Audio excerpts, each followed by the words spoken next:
enhance the future. 1, 2, 3, action! A place where creativity meets innovation and every student is encouraged to be bright. Creativity is our language. Through international collaboration, student mobility, and scholarship opportunities, students are empowered to shine beyond borders. Together, we connect beyond borders.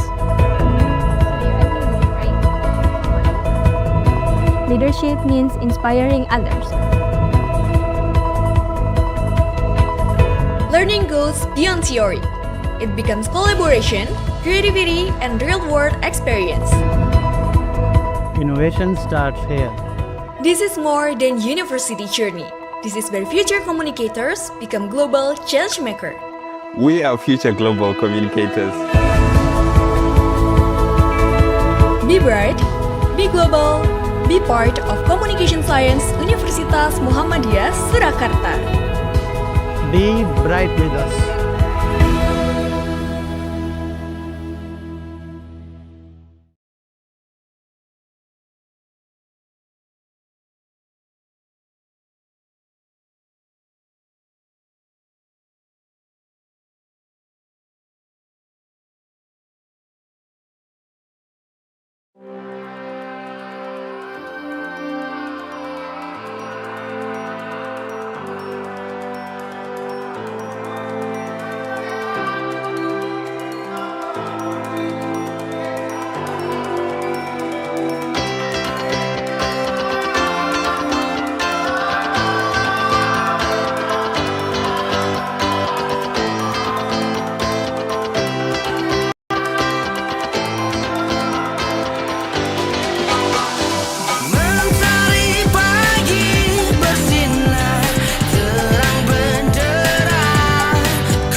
Be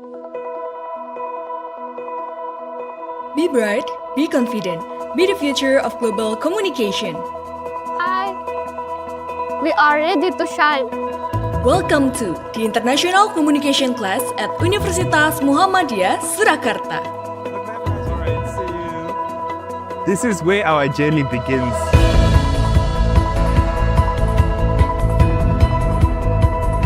Let's explore new ideas. Knowledge opens the future. 1, 2, 3, action. A place where creativity meets innovation and every student is encouraged to be bright. Creativity is our language. Through international collaboration, student mobility, and scholarship opportunities, students are empowered to shine beyond borders. Together, we connect beyond borders. Leadership means inspiring others. Learning goes beyond theory. It becomes collaboration, creativity, and real-world experience.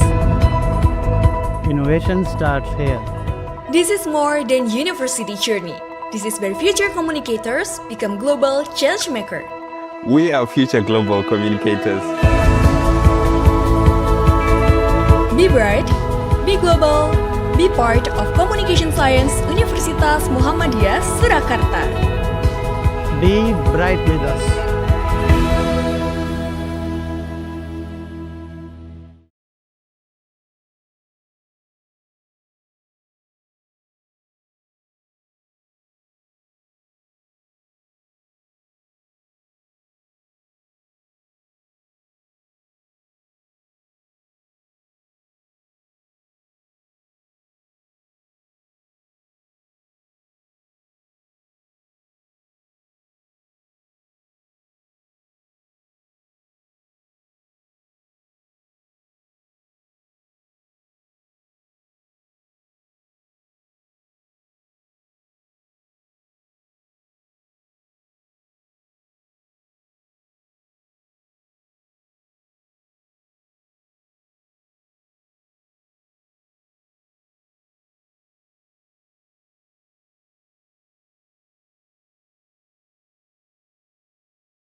Welcome you to the International Conference Conference on Communication, Society, and Digital Media, COMSOCIA 2026.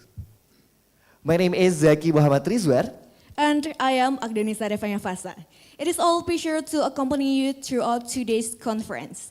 On behalf of the organizing committee and the Faculty of Communication and Informatics, Universitas Muhammadiyah Surakarta, we extend our warmest welcome and deepest appreciation to everyone joining us today.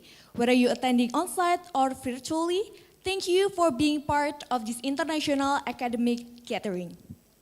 COMSOCIA serves as a platform where scholars, researchers, practitioners, and students come together to exchange the ideas, present research findings, and build meaningful collaboration in addressing the evolving challenges of communications, society, and digital media. We sincerely hope that today's conference will inspire fruitful discussion, encourage interdisciplinary and strengthen academic partnership across institutions and countries. Without further ado, let us begin today's program with gratitude and sincere hope for all successful of the conference. Ladies and gentlemen, to seek Allah's blessing upon this gathering, let us begin by listening the recitation of Holy Quran. We respectfully invite our Qari to lead the tilawah. The stage is yours.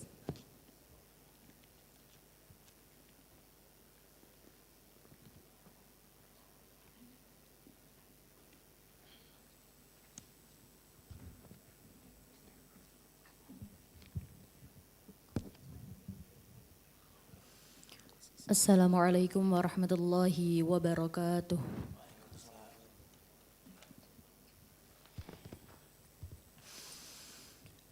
A'udzu billahi minasy syaithanir rajim.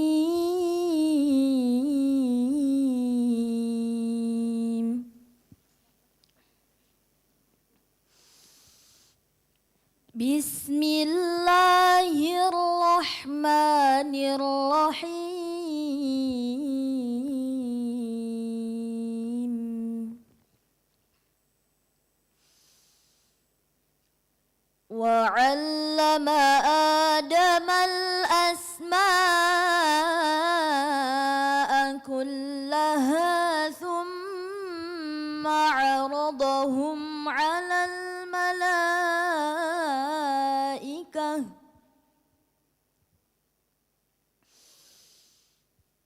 'alal malaikah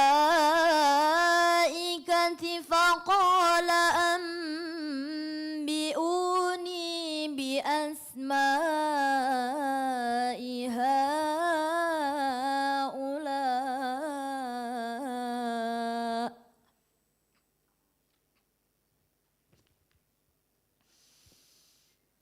bi asma'i haula'i in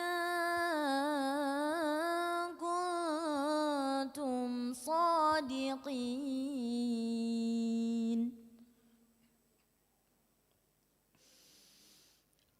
Qalu subhanaka la ilma lana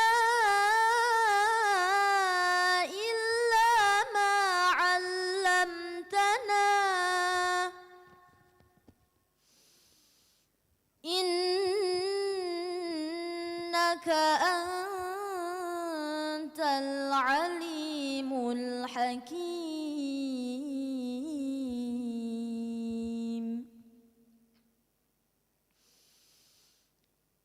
Qala ya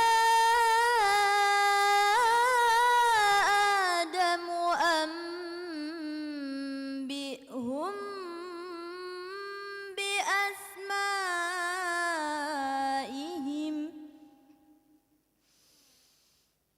Falamma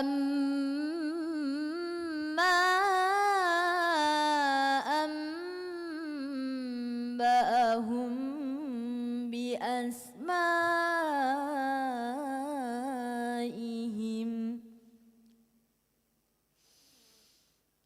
qala alam aqul lakum inni a'lamu ghaibas samawati wal ard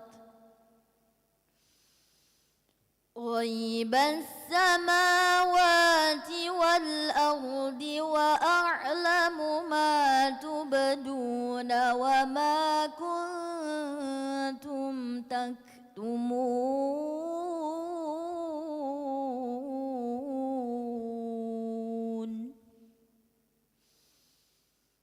Sadaqallahul azim.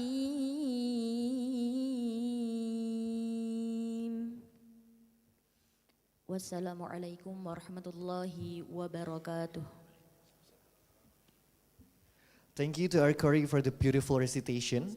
May the verse recited this morning enlighten our hearts and bless every discussion throughout today's conference. Ladies and gentlemen, may I kindly invite everyone to rise. Together, let us proudly sing the national anthem of the Republic of Indonesia, Indonesia Raya, followed by the Muhammadiyah anthem Sang Surya. The songs will be led by our conductor. Please stand together.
Ladies and gentlemen, please be seated.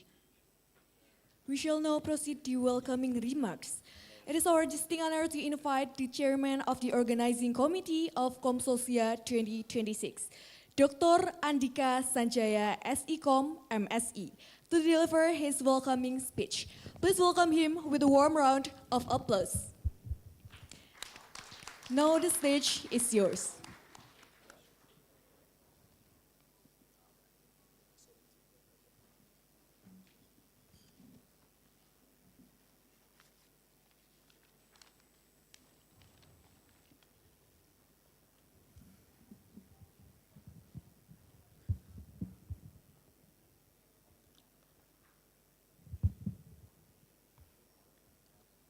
Assalamualaikum warahmatullahi wabarakatuh.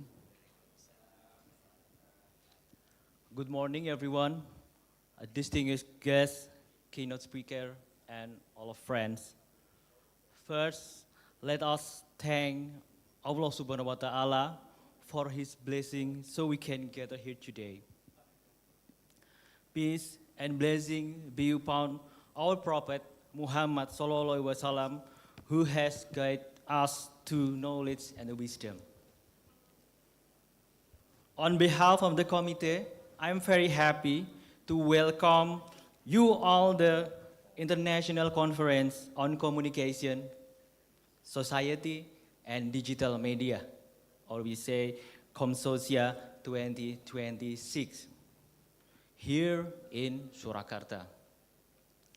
I would like to give my respect and big thanks to the rector of UMS and the vice rectors for their great leadership, the dean and the vice deans of the Faculty of Communication and Informatics, and also the head of the Department of Communication Science for their amazing support.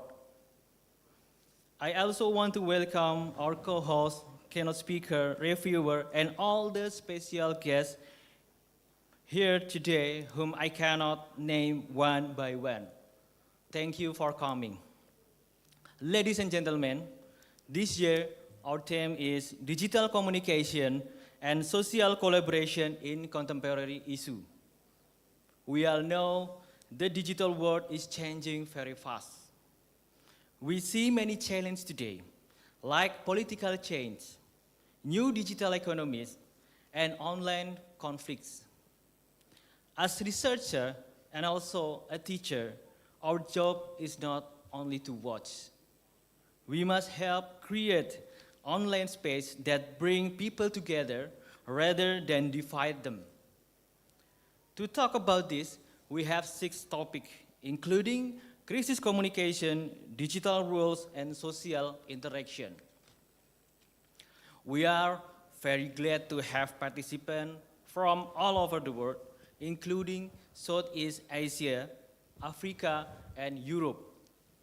Your presence shows that while our countries are different, our digital problems are the same. We hope this event helps us work together across borders in the future. Everyone, an event like this takes a lot of work. I want to say a huge thank to all members of the committee, our wonderful panitia, for your hard work day and night. To all presenters and participants, thank you for sharing your great ideas. We hope the discussion today will bring real solution for our society. I wish you all an inspiring and successful conference. Enjoy COMSOCIA 2026. Thank you very much. Wassalamualaikum warahmatullahi wabarakatuh. Thank you very much, Dr. Andika Sanjaya, for the inspiring welcoming remarks and for officially welcoming us to this remarkable conference. And our next agenda is the Rector's Address. It is our privilege to hear the remarks from the Rector of Universitas Muhammadiyah Surakarta, Professor Harun Joko Praitno M.Hum. As today's message has been prepared in recorded format, we kindly invite everyone to direct their attention to the screen. Please enjoy the Rector's Address. Assalamualaikum warahmatullahi wabarakatuh. Good morning. Selamat pagi from Indonesia. Peace be upon us all. The Honorable Dean, distinguished keynote speaker, invited speaker, participant, of course, and estimate delegates from Indonesia, of course, South Africa, selamat pagi, from Sweden, from Malaysia, and from UK. Yeah. Good morning and a warm welcome to everyone present here in Surakarta, as well as to our colleagues joining us effectively from around the globe in the world. As the President, as the Director of OMS, or Universitas Muhammadiyah Surakarta, it is an honor to welcome you to the first International Conference on Communication, Society, and Digital Media, call it COMSOCIA 2026. I express my deepest appreciation to the communication science, Faculty of Communication and Informatics (WMS) and the organizing committee for bringing the remarkable event to life. Today, digital platforms shape how societies build trust, govern public discourse, and navigate crisis. The theme of COMSOCIA 2026 reflects the real world challenges the face today, from digital governance to democratic engagement. Through this conference, OMS broadly stands as a hub for global collaboration, impactful research, publication, of course. Due to an overseas commitment, I agree that I cannot be physically present in this conference with you today. However, my support for this conference and our international collaboration remains wholehearted.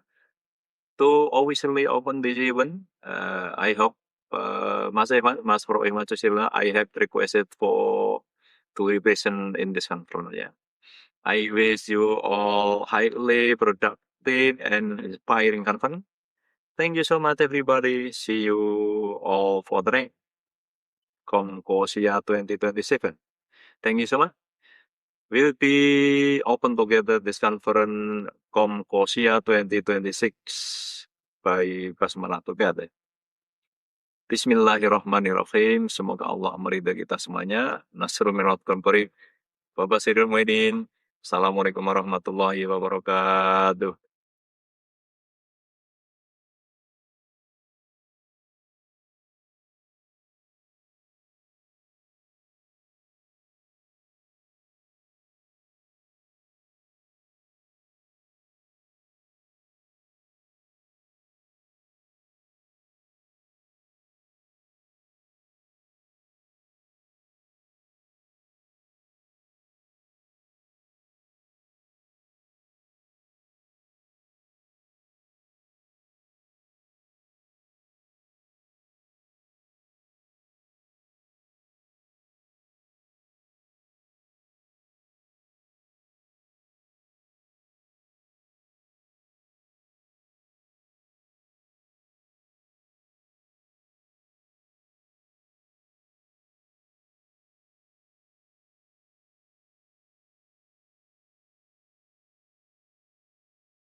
From Universitas Gajah Mada, Yogyakarta. We also familiar with the Universitas Gambar Matahari. Also, Dr. Leila Mujari from University of Toulouse, France. And also Dr. Dian Perwarini from Nas Muhammadiyah Surakarta, and also Professor Dr. Syahruddin Haji Awang Ahmad from University Malaysia Sabah. Distinguished guests, presenter, participant, from I think around 18 something participant joined in this conference, both on-site and also virtually.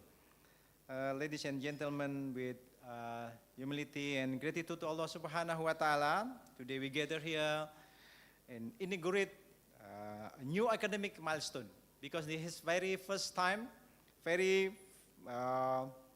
first international conference on communication, society, and digital media. I talked to the dean that actually already ran 3 years, right? 3 years, but we separate into communication conference and informatic conference. So this is a very first conference in communication, so please give it applause about this achievement. So I think this COMSOCIA 2026 will be a critical time. We are in the middle of the digital transformation that reshape not only for the media but also the society itself. The information travel in a second. We live in the very, very fast information that we get every second, every day, every week, or even like narrative go viral in minutes. And also a public trust will be tested in every day. So in this context, I think the communication scholar and practitioner will have a vital role. Our job is not only to study digital platform, but also to build the society synergy, to connect research with the practice, technology with the ethic, and also innovation with the humanity. With the term of the digital communication and social synergy in the contemporary issue, this conference is inaugurated to serve some purposes. The first one is as a forum of the excellent for disseminating high quality and also impactful research. As a bridge of the collaboration between scholar, practitioners, and also the institution across country. And then this is a commitment of the UMS to contribute to global conversation on how digital communication can strengthen, not divide our society. This is a very first COMSOCIA, but our hope this will become a sustainable platform where the idea presented today turn into the publication, maybe tomorrow, or maybe next week, or maybe next month. And with the partnership built here to solve the real social problem in the year to come. To organizing committee, thank you for your dedication. To our speaker and presenter, thank you for sharing your knowledge. And also to our participant, please engage actively because this conference belongs to all of us. With the name of Allah Subhanahu wa Ta'ala, the most gracious and the most merciful, and with full responsibility, I, as a Vice Rector for the Academic and Student Affairs, now officially inaugurate the first International Conference on Communication, Society, and Digital Media, COMSOCIA 2026. May this conference brings knowledge, energy, and benefit to all. Thank you very much. Assalamualaikum warahmatullahi wabarakatuh.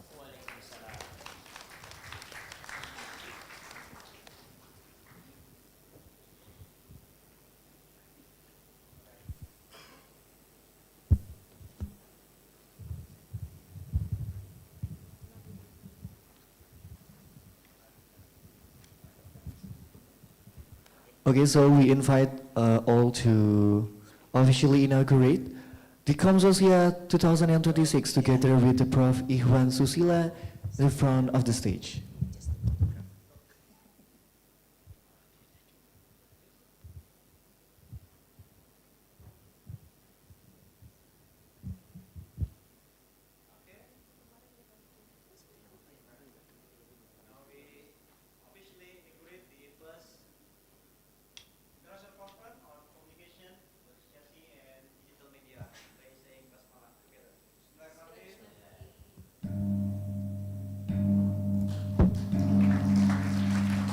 Let's give another round of applause for COMSOCIA 2026.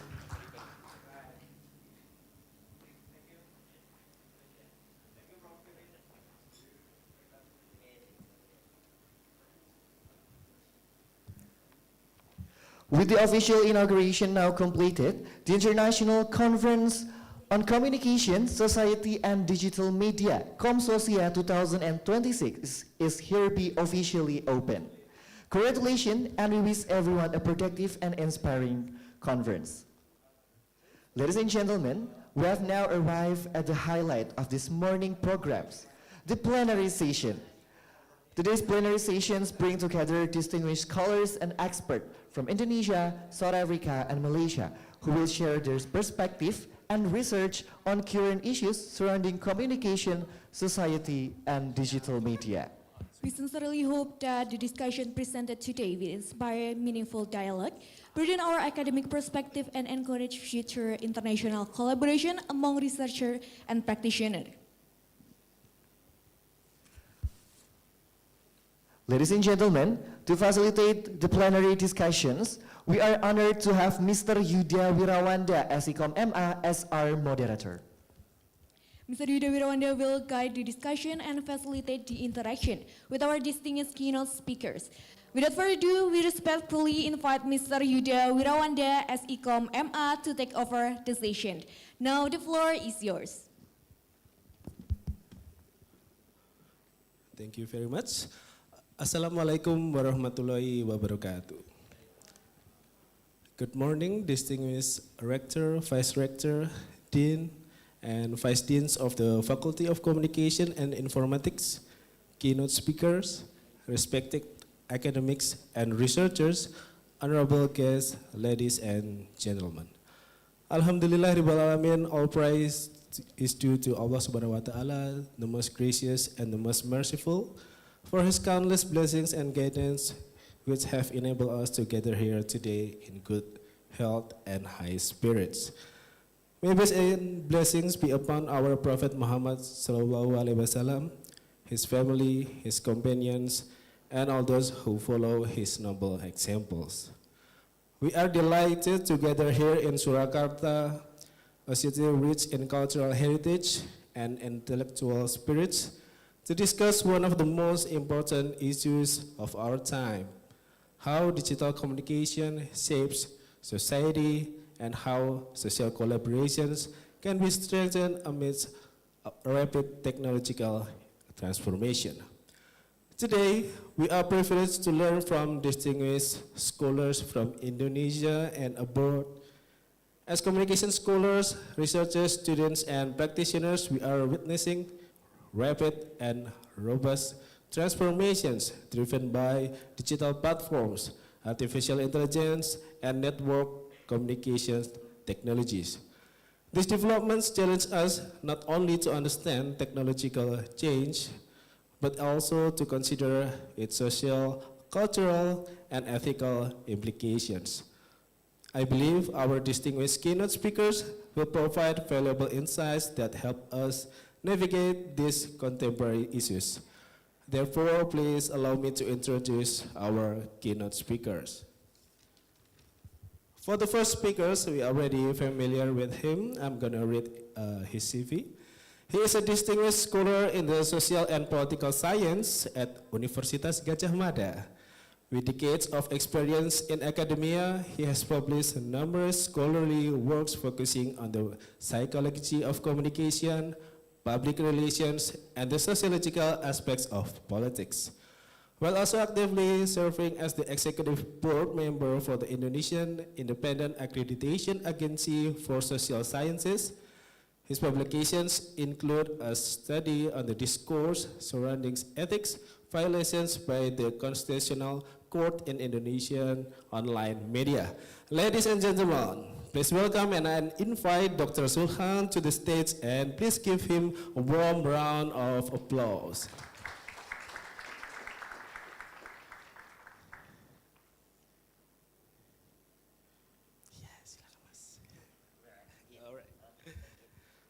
And for the next speaker, my colleague in Universitas Muhammadiyah Surakarta. She is a lecturer in the Communication Science program, Universitas Muhammadiyah Surakarta, and a communication researcher. Her research covers communication crisis analysis, social media, dynamic analysis, and social construction. She also serves as a reviewer for global journals such as Discover for Social Science and Health, Humanities and Social Sciences, Communications, and Natural Hazards. She is active as a researcher, receives funding from both internal and external universities, is active as editor-in-chief of the Community Journal, secretary of the Center for Social Informatics Studies, and as a reviewer for national and international journals. Ladies and gentlemen, I invite Dr. Dian Purwarini to the stage and please give her a warm round of applause. And of course, the last but not least, he is the Deputy Dean of Research, Innovation, and Internationalizations in the Faculty of Humanities and Social Sciences at the University of Zululand, South Africa. He holds a PhD in Communication Science and is a chartered public relations practitioner. His research covers digital communication, public relations, and e-learning in higher education, with recent work on artificial intelligence for rural development and social media in political communications.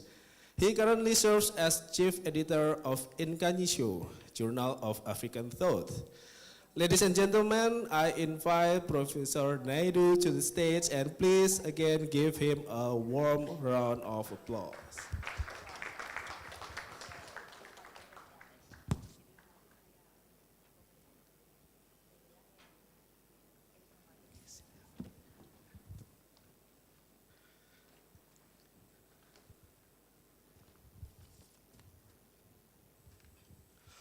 It is our great pleasure to have you with us today.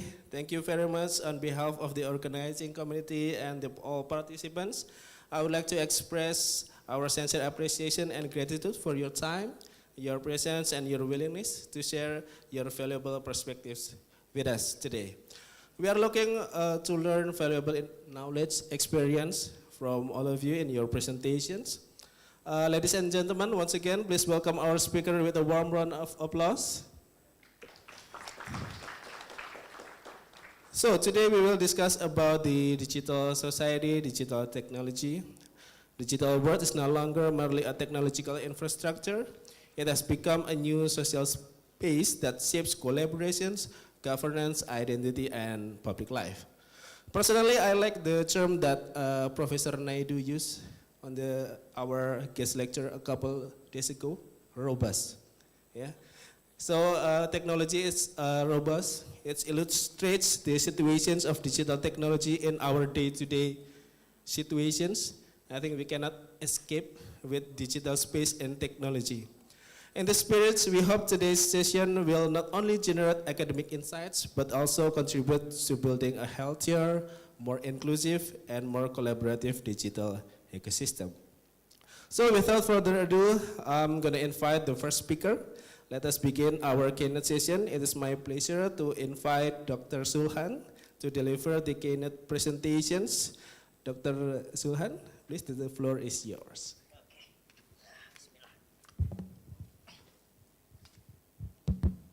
Bismillahirrahmanirrahim. Assalamualaikum warahmatullahi wabarakatuh. Waalaikumsalam warahmatullahi. Good morning, everyone. Salam sejahtera, Om Swastiastu, Namo Buddhaya. Salam kebajikan. Salam sehat and wellness for us, absolutely. I'm the first one, and thank you so much for coming. Absolutely a little bit scary because I just have 20 minutes, all right? 20 minutes to explore and trying to keep all of us provoked about the condition, about how to relate with the communication strategy and strategic communication also. And I think it's really, really, absolutely like really nice. And I really get something like amazing how to elaborate and discussion about what the relation in strategic communication, public relation, and government relation is really high and complicated to me as well, as a personally. But okay, it's no problem, it doesn't matter how I can get something like a keyword to offer for you about what my ideas. Okay, this is my title, it's about strategic communication without communication, apostrophe. As long as I learn about communication, I believe, I really trust, communication is essentially to human. We believe communication can solve everything. We cannot not communicate. It's like a dictum. Communication as a science, communication as an art, communication as a skill is really absolutely complicated day by day in my life, in our life.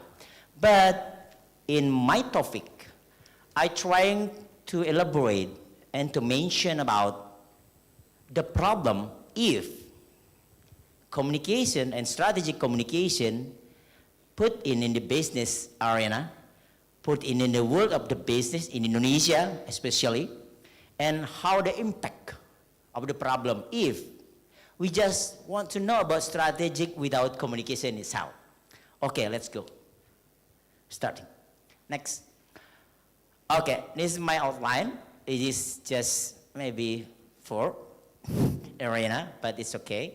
Next, Kakak. Yeah, this is my point about the strategic communication, guys. Yeah. I hope all of us knows about the communication strategic is all about how to make sure we have 3 core principles. If we're talking about the strategic communication, is if we're trying to know strategic communication in business arena, we call it the core of corporate communication, public relation, marketing, public relation, or marketing communication, integrated marketing communication.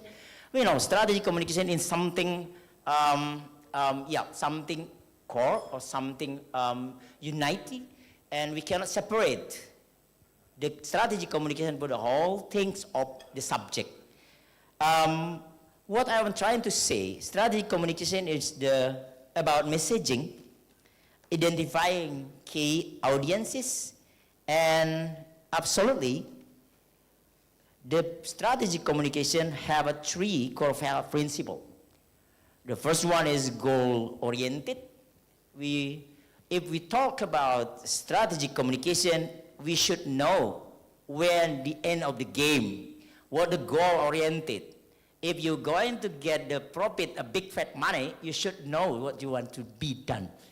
And if you want to know it is the public services, you should to know it is not profit-oriented. It is just services. Okay, it is number 1. And secondly is audience-centric. What the meaning of key point audience-centric? Communication and strategic communication absolutely thinking, doing about human. Audience is mean netizen today. Audience is about how people communicate and talking, dialogue each other. It means similarity, egalitarian, And in the profit area, we make audience like a king, konsumen adalah raja. The audience is a really, really important thing, I know.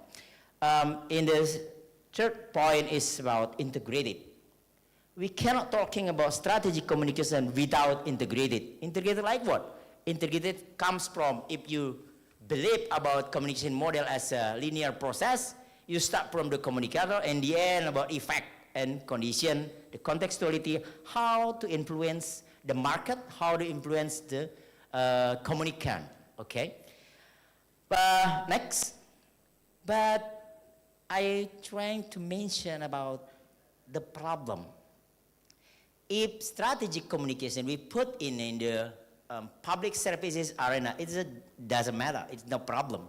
But how, what happened if the strategic communication we put it in the business area? How, what happened if we put the keyword like strategic communication in the business area? It is the one layer in the one condition. In the other condition is what happened if in our country, in the business oriented, in the public services, as long as we know, the state and government should be going to public services. But in one condition, state and government going to the private oriented, going to private business, in a, it's a moment about how to be women, become a denantara. And I get a standing position, it's the problem, maybe. But it's maybe a little bit early conclusion. I don't know. Maybe it is a jumping conclusion. But I just try to realize about what happened, guys. What happened, kakak-kakak semua. It's a really, really problem to us. Because what? If the state, if the government take over the position of the operator, it is really fast, really conflict of interest with they are as a regulator, which is a big problem for us.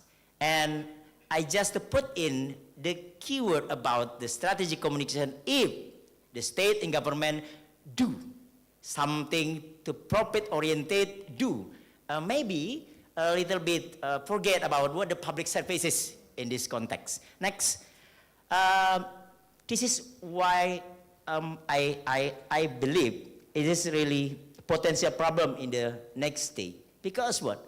Today, as long as we know, as long as we remember, the state government talking about money, and money. How they can get tax regulation, how they tax hyper consumption, how they support us as a people to consume everything today. Just buying, and buying. This is a problem because state and government just see us as a consumer, not as a public, guys. The government today just look at us as a consumer. It is mean the terminology, it is mean the ecology is like a business oriented, not public services. What's going to be happen? What's happened? And I trying to background of the how it's going to be happen. Next, this is my assumption. Absolutely my proposition maybe. Okay. Before. Oh, is it maybe? Next. Again. Oh, okay. It's a difference. Okay. Okay. I just mentioned about the differentiation about state business and the private business. Going back in the slide before. And state business take role as a policymaker, okay? And the private business take a role as a subject of law and the object of policy. The differentiation of the rules in the make consequences or serious consequences. Because what? Because if two organizations and two institutions going to something like strategic communication in all of the programs is a really, I think, is a really problematic. Because what? The essence of communication is empathy. If you're just talking about the consumer, it's about how to influence the consumer to buy your product, to buy your regulation, to do whatever you policy, okay? But in the private business, some kind of the consumer and the producer makes position like egalitarian, and also everybody can make dialogue, and I just make sure I create the best product and the consumer buy it. They purchase about whatever they get and whatever they satisfaction for my product. But it's not happen if the relation is about state and the people as a public, not state and the customer, but state with the public as a interesting in the all areas. But next, Kakak. Yeah,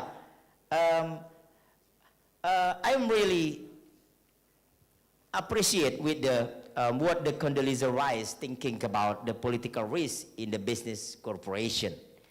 Condoleezza Rice trying to mention about how business organization can anticipate global insecurity.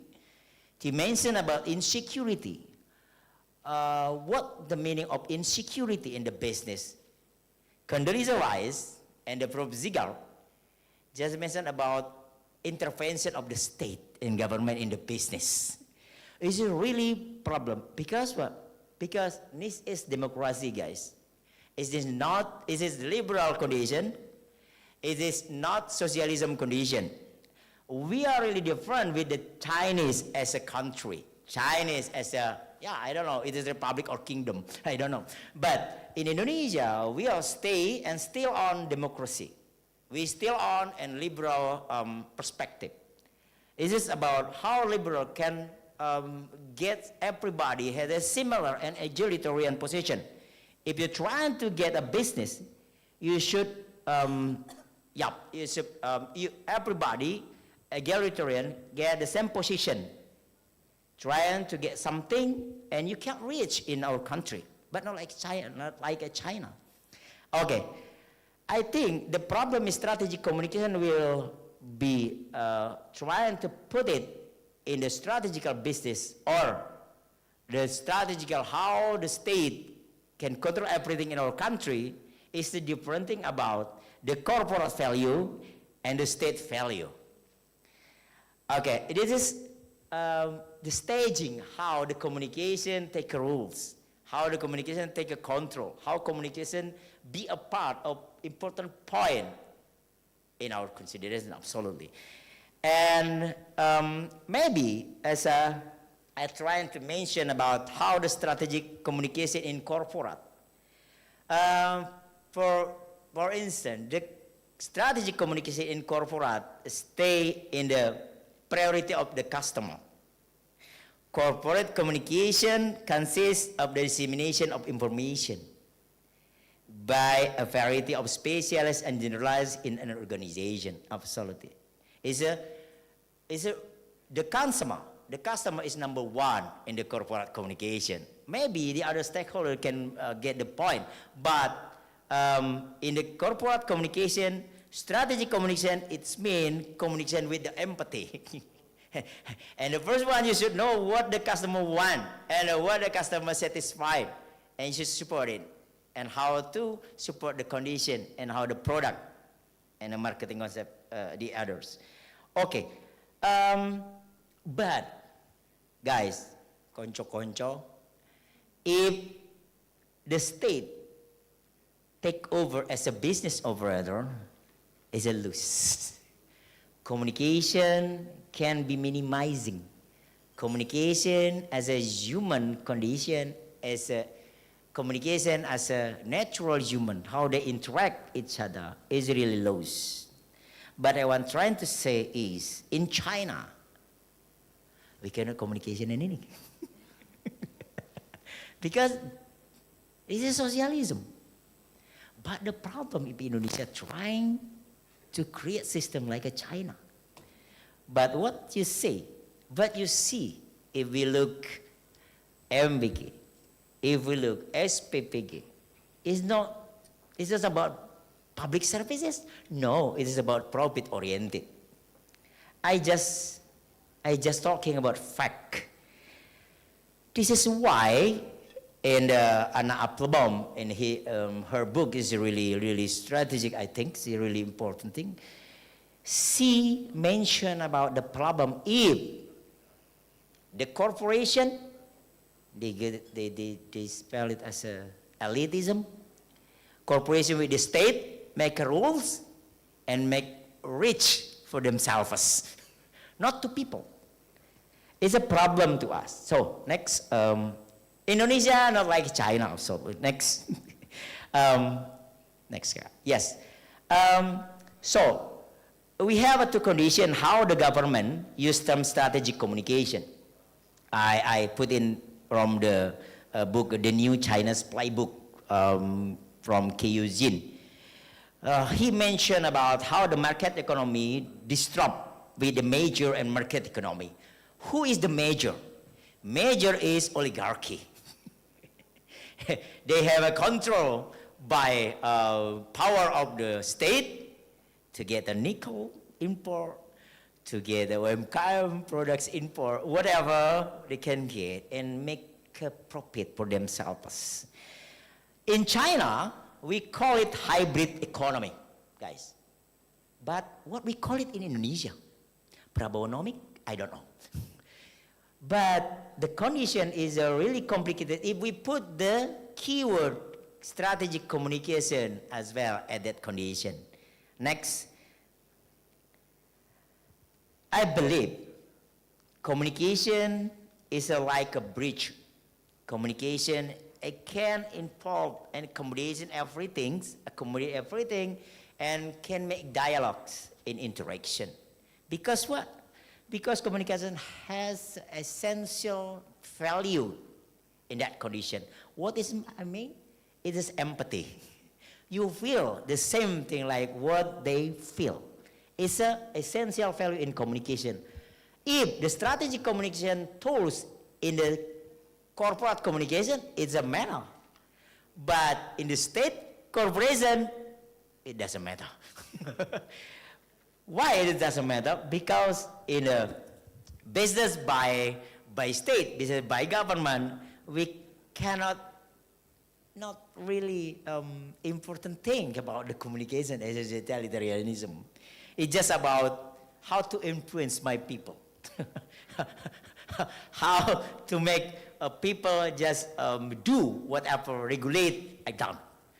So in the next, Kakak. This is my assumption, my ideas. We will discuss in the discussion session. The nature of strategic communication, if they do with the private business, we see the collaborative as a value. But the nature of communication, strategic communication by state business, absolute and government take over, is about coercive.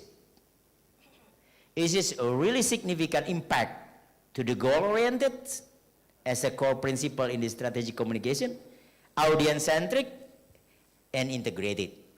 We can discuss about this deeply after this.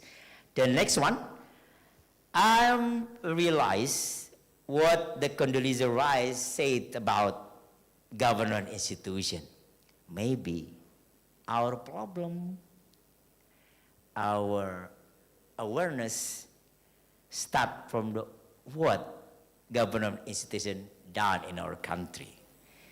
Thank you so much.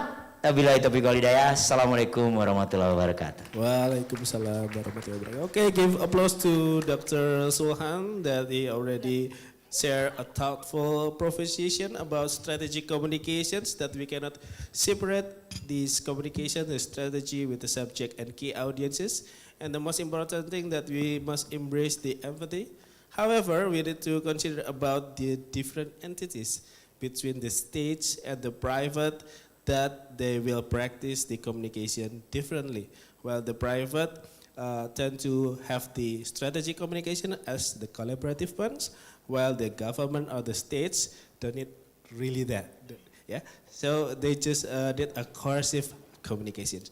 All right, so for the next speaker, I like to welcome Professor Naidu to share the knowledge and other experience about culture, identity, gender, and social interactions in digital communications. Professor Naidu, the floor is yours.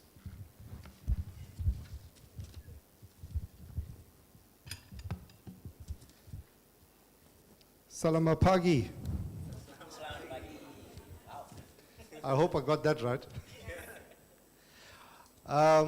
It's so good to be here this morning, and I believe that with this engagement of culture, identity, gender, and digital communication, I'm hoping that I could maybe just scratch the surface of creating some form of curiosity, perhaps maybe get you to the point of maybe exploring a thought pattern in understanding what's taking place around you, but also from a global perspective, I would like to also share some stuff that takes place back in South Africa.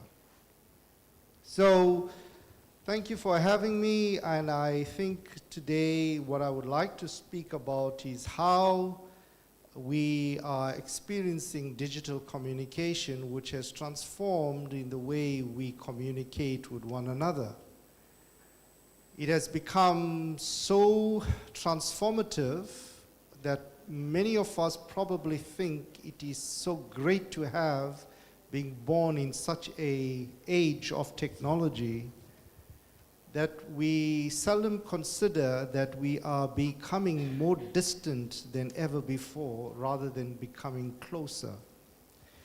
We hear about terms like globalization and assume that, you know, we are coming to be one world, one community, one space, but yet with digital communication, as much as it's being so advanced that we could speak to anyone, any part of the world, regardless of time constraints, we will be able to see them digitally, face to face, from face to screen and screen to face. But nothing beats the human communication of interpersonal when we come together in this fashion. Now, my association with UMS is since the tragic time that we all experienced was COVID. And my engagement with UMS has been online for a long time since then. And that really troubled me in my spirit because I like meeting people face to face. Hence, I traveled that distance to be with you this day so that I can be here in person, all right? And I must say, my being here and the reception that I've received, I feel so much at home.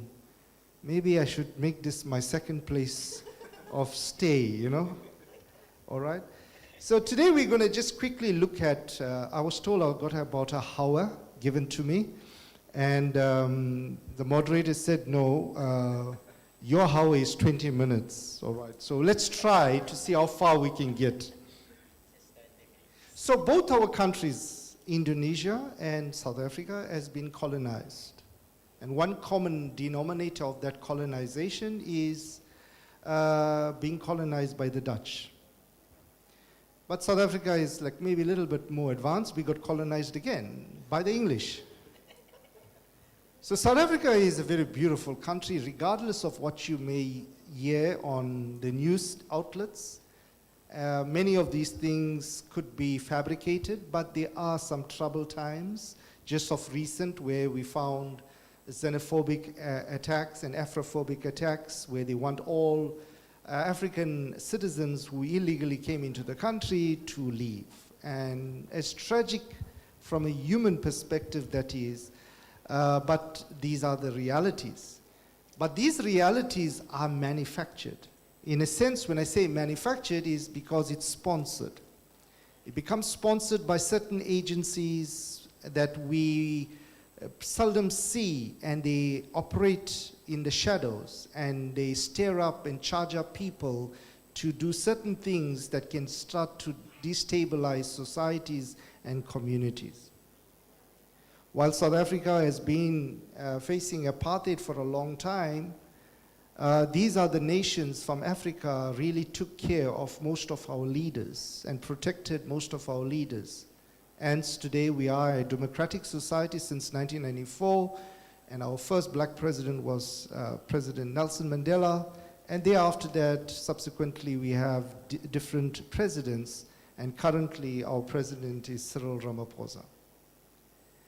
In this research, I looked at, as much as it's not a finalized research, there's so much to look into.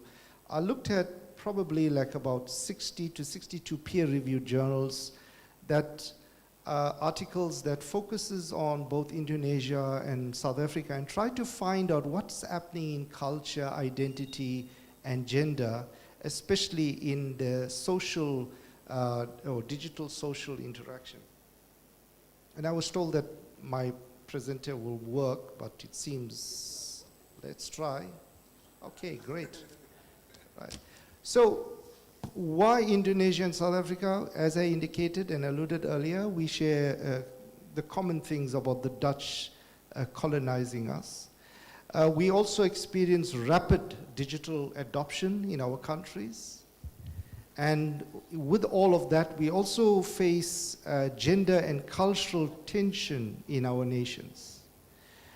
We find patriarchal norms, religious values, and post-colonial identity shaping how gender is performed and contested in the digital spaces. In Indonesia, we have the largest Muslim population in the world. I think I'm correct in saying that. And in South Africa, we have a large Christian population.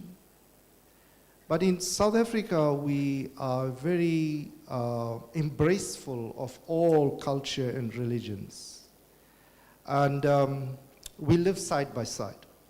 And within my family, as much as I'm a Christian, I also have Hindu family. I have Muslim, my sister married a Muslim.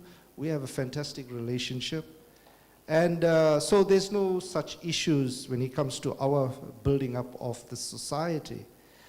But then when we take ourselves and place ourselves in the global stage, then we are placing ourselves and exposing ourselves to different norms and beliefs and way people perceive us. And everybody is probably treated with suspicion. And sometimes when we get at the airport and at customs, probably they look at us funnily. And that's how it is, or we have to basically take off most of our clothing in order to enter the country. And I don't like to enter any country that makes me do that. So therefore, I don't go to the West anymore.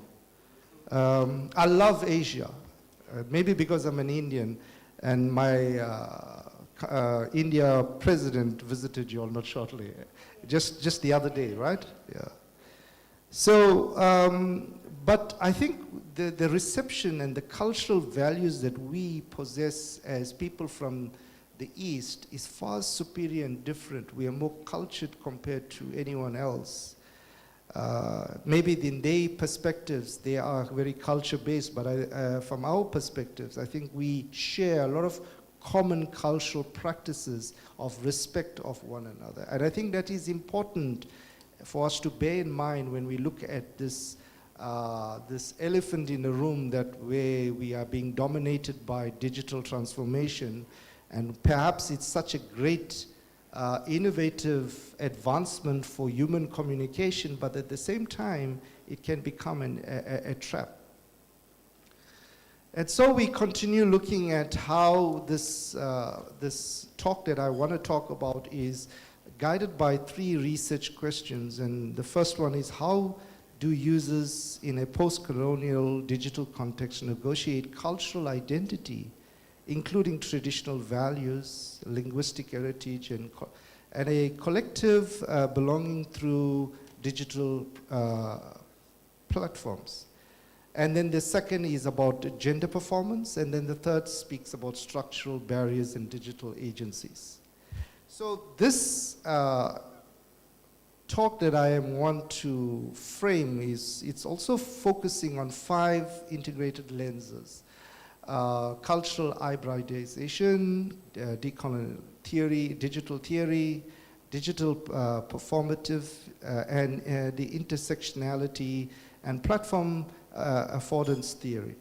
So all of this sounds fantastic, but most of the time we find ourselves relying mostly on Western or Eurocentric theories to speak to who we are, and we need to move away from that kind of mindset and start to think about who we are and theorize theories that will speak about us and better represent us. And so we need to understand the concept of decolonization. And whilst we may be physically in some sense free, but mentally we still feel ourselves captured, because we become great consumers of digital technology, and we allow such technology through its influences and what we find coming through these media outlets, influencing our culture, belief system, in the way we engage and talk with one another, and the values that were instilled in us from the past seems to be digitally eroded. And we find ourselves still facing issues like what I wouldn't say physical slavery, but we become digital slaves. And in most senses, when we look at digital slavery, we find many Western or so-called first world nations that they like to label themselves as superior, tend to look at, like for example, Africa and have digital slaves. Remember, in the past, a lot of people were taken from different nations to other nations as slaves. And I'll give you a very good example. My grandfather, I'm a third generation Indian in South Africa. My grandfather came to South Africa as an indentured labor. Sounds so nice, but it's a label for slave, basically, right? And the same thing has transpired across the world.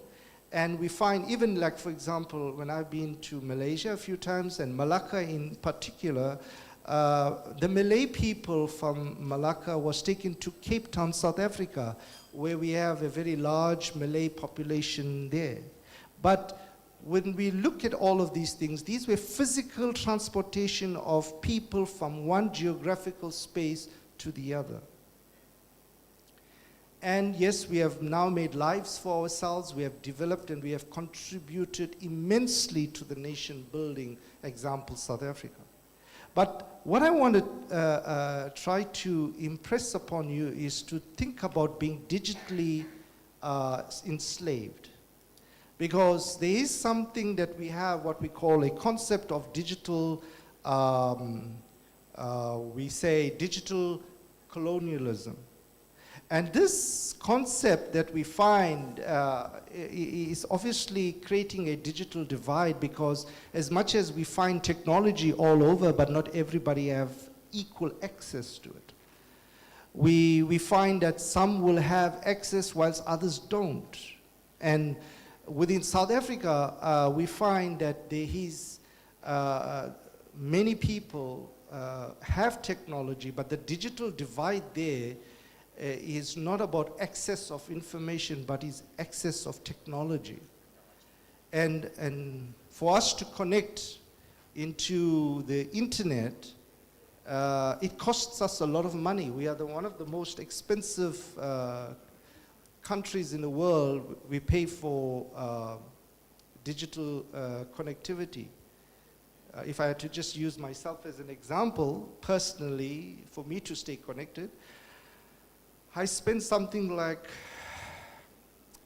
3,500 rand every month to be on a fiber connectivity.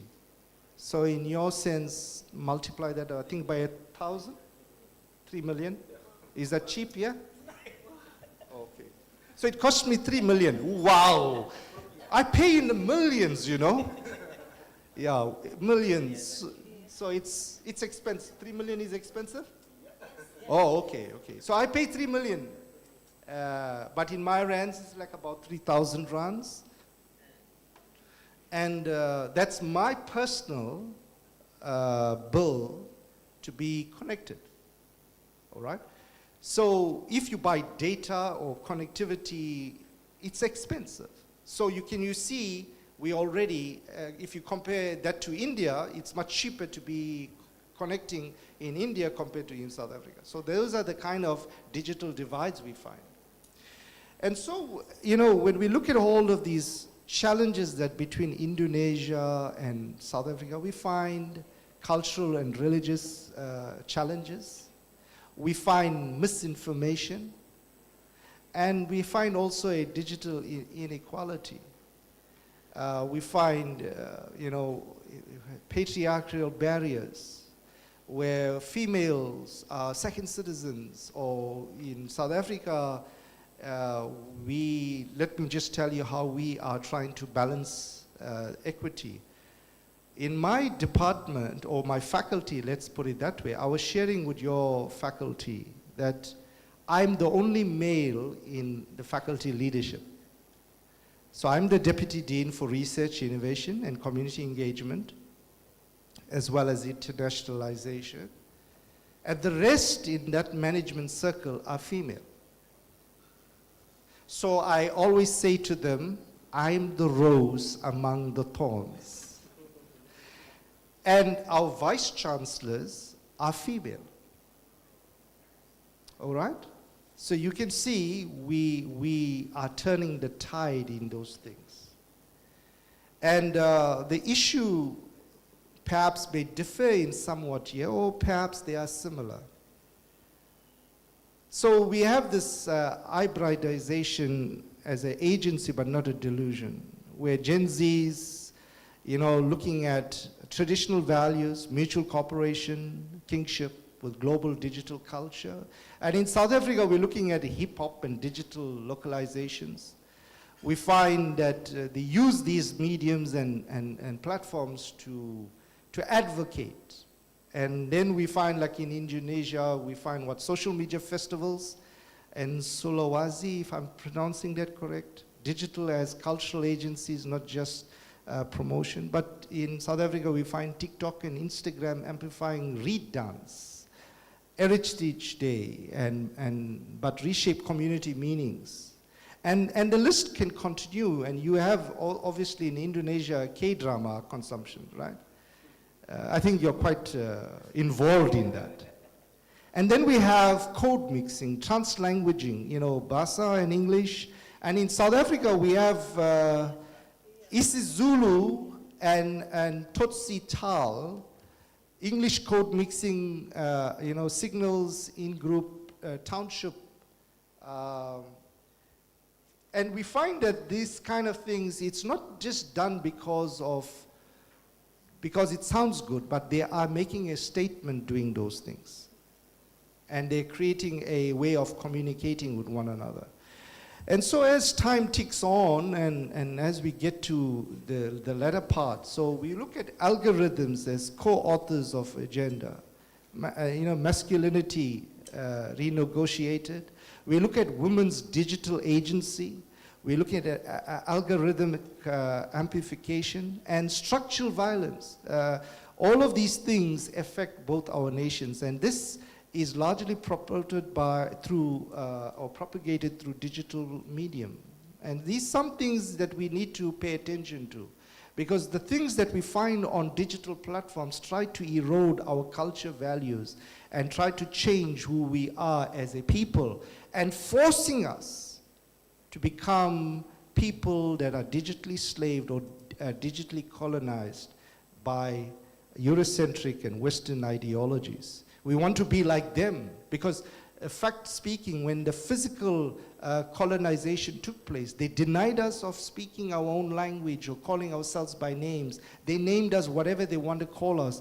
Like in South Africa, if they wanted to call you January, they'll just call you January.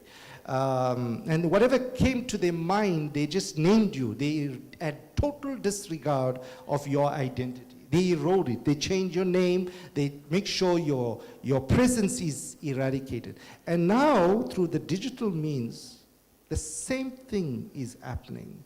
And we consume it in such large volumes, and And as time passes, we find it become a form of normalcy, whereby we think it's acceptable in society. In the way of social, the mother, father, man, woman is now man, man, woman, woman. And those kind of things, and we watch them in sitcoms, we bring them into our homes. I hope you don't do that, because back in home, we took a policy in my house. If any movie we put on, we got all the channels you can think of, I stream. Disney, Netflix, Prime Video, you name it, we got it. For what we do it, I don't know, but we can only watch one at a time. Huh? And as soon as the movie is on and they swear, we switch it off. Actually, we look at the rating of the movies. So we don't like to bring filth into our house. And so we continue and look at the various aspects. I think this is no longer working. Okay. All right.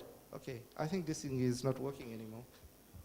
So what we're going to say is, as I bring this, there's a lot to say, but as I said and I alluded earlier, that this is just a scratching in the surface kind of thing.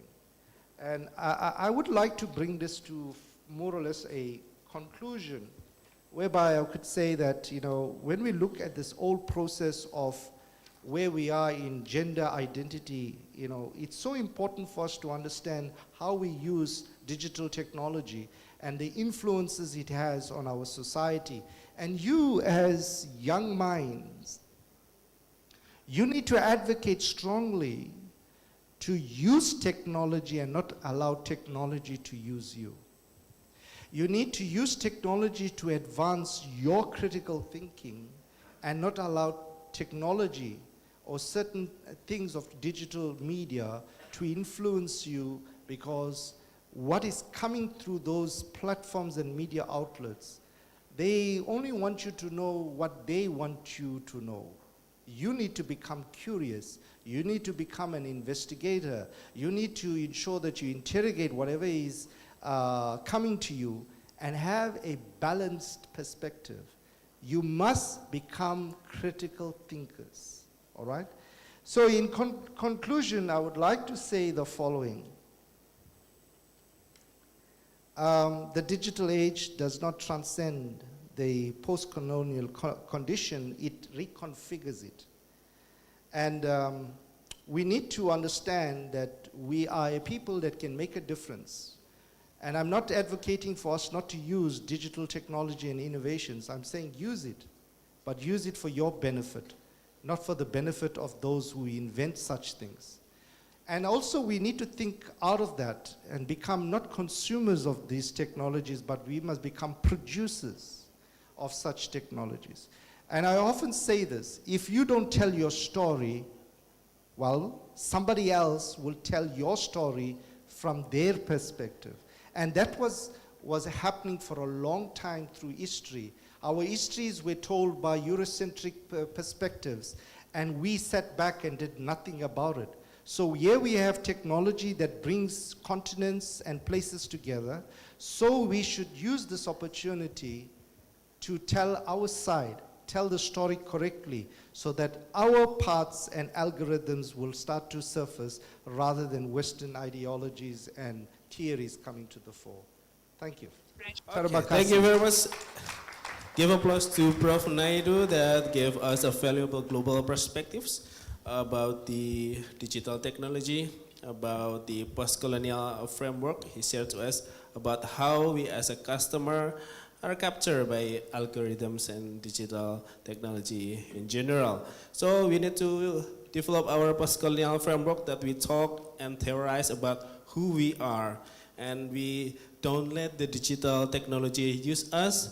Please, we use the technology to advocate our interests and also advance our critical thinking. So be a critical thinker in the digital technology. Thank you very much, Prof. Naidu. We will talk more about the discussion about this topic later. And after this, we will discuss about the crisis, yeah. Communication crisis going viral on ways that will be presented by Dr. Dian Purwani about the sentiment distribution and diffusion pattern in Indonesia's waste crisis discourse on X social media on 2025 until 2026. Please, Dr. Dian Purwarini, the floor is yours. Bismillahirrahmanirrahim. Assalamualaikum warahmatullahi wabarakatuh. So after hearing the heavy, serious, and insightful speaker from those two speakers, so I'd like to ask you to discuss about the current problems in international and also in Indonesia, and also in our favorite tools, which is social media, especially X. So since I am also the member of the committee, so I have the right to choose which is the light theme that can be presented by the keynote speaker. So Mas Sulhan and the rest keynote speaker get the heavy one. I choose the light one. And okay, so I'll start. As you can see in my slide, you know, there's just so many ways, right? And I think each of us also the producer of waste. But I think not many people are concerning about the waste problems that becomes the crisis, especially also in Indonesia. Next slide, please. Okay, this is the problems that we face now in Indonesia. Right now, we are currently generates 4.22 million tons of plastic waste annually, with a staggering 44% remaining entirely unmanaged. So from the scale block in the right hand, you can see that there are 44% that unmanaged. But this is not the final case, because actually there's just only a half of the region that wants to report the waste data to national database. So it means that the true scale is likely much larger compared to what the data report today. And as we know that in December 2025, the waste on Bali Beach, Prof. Kevin already experienced this, right, Prof? So the waste on Bali Beach getting the attention from the international delegates, and it also integrate into Pak Prabowo.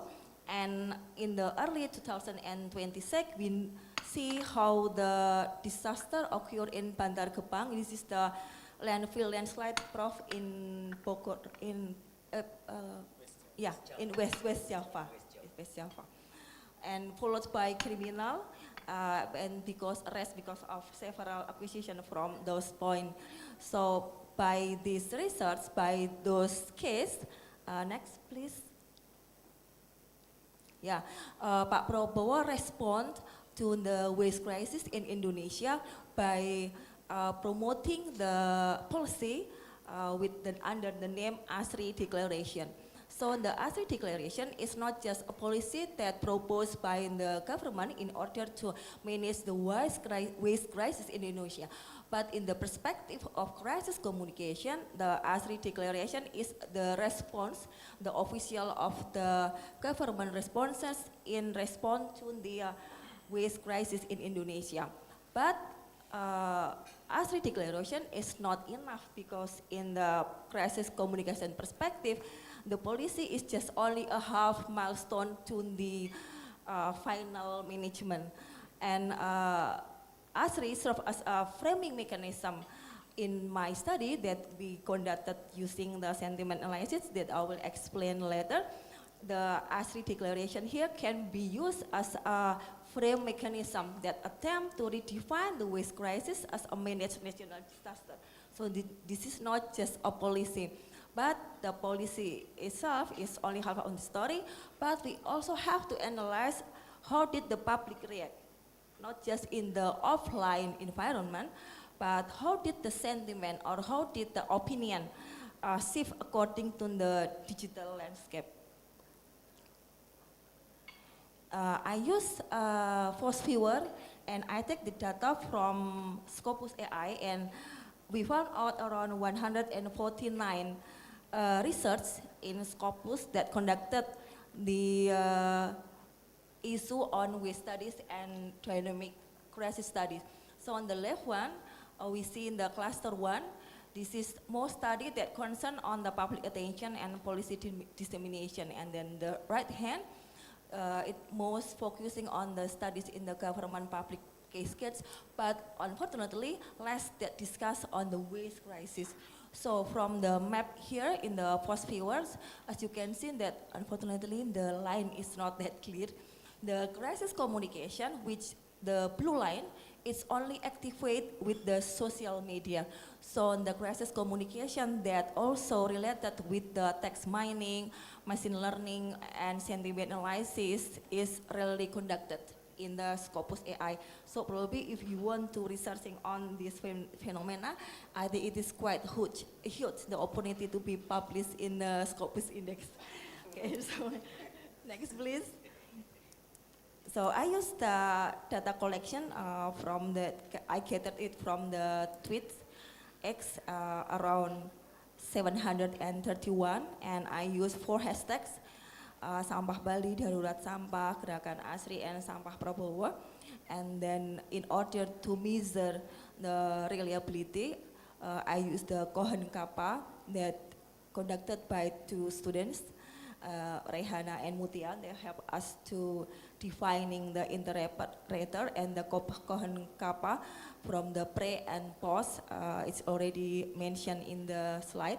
And also the sentiment analysis that I conducted in Google Colabs,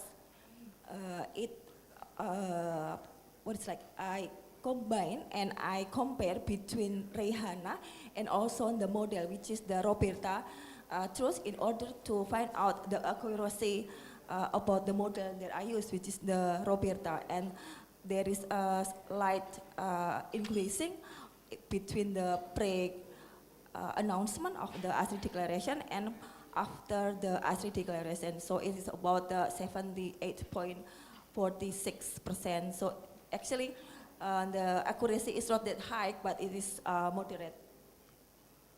Okay, next please. So this is the result 1.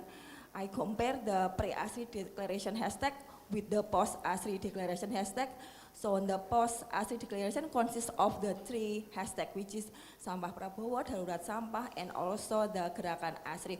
And there is a high changing of the sentiment between the 70% negative in the Bali waste, and the negative one that dominant in the pre-crisis declined significantly and dropped until 23.4 the negative. And in the post-ASRI declaration, so the sentiment that occurred in the social media after President Prabowo launched Gerakan ASRI, the dominant one is the neutral one. So it consists of 54.2 with the neutral one.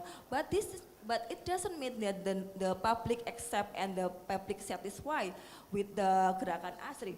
But mostly because in the post-ASRI declaration, the negative, which is 23.4 with the percent with the negative one, it's a content of the personal complaints of the individuals' use of the X. And the neutral also consists of the institutional report about the Gerakan ASRI.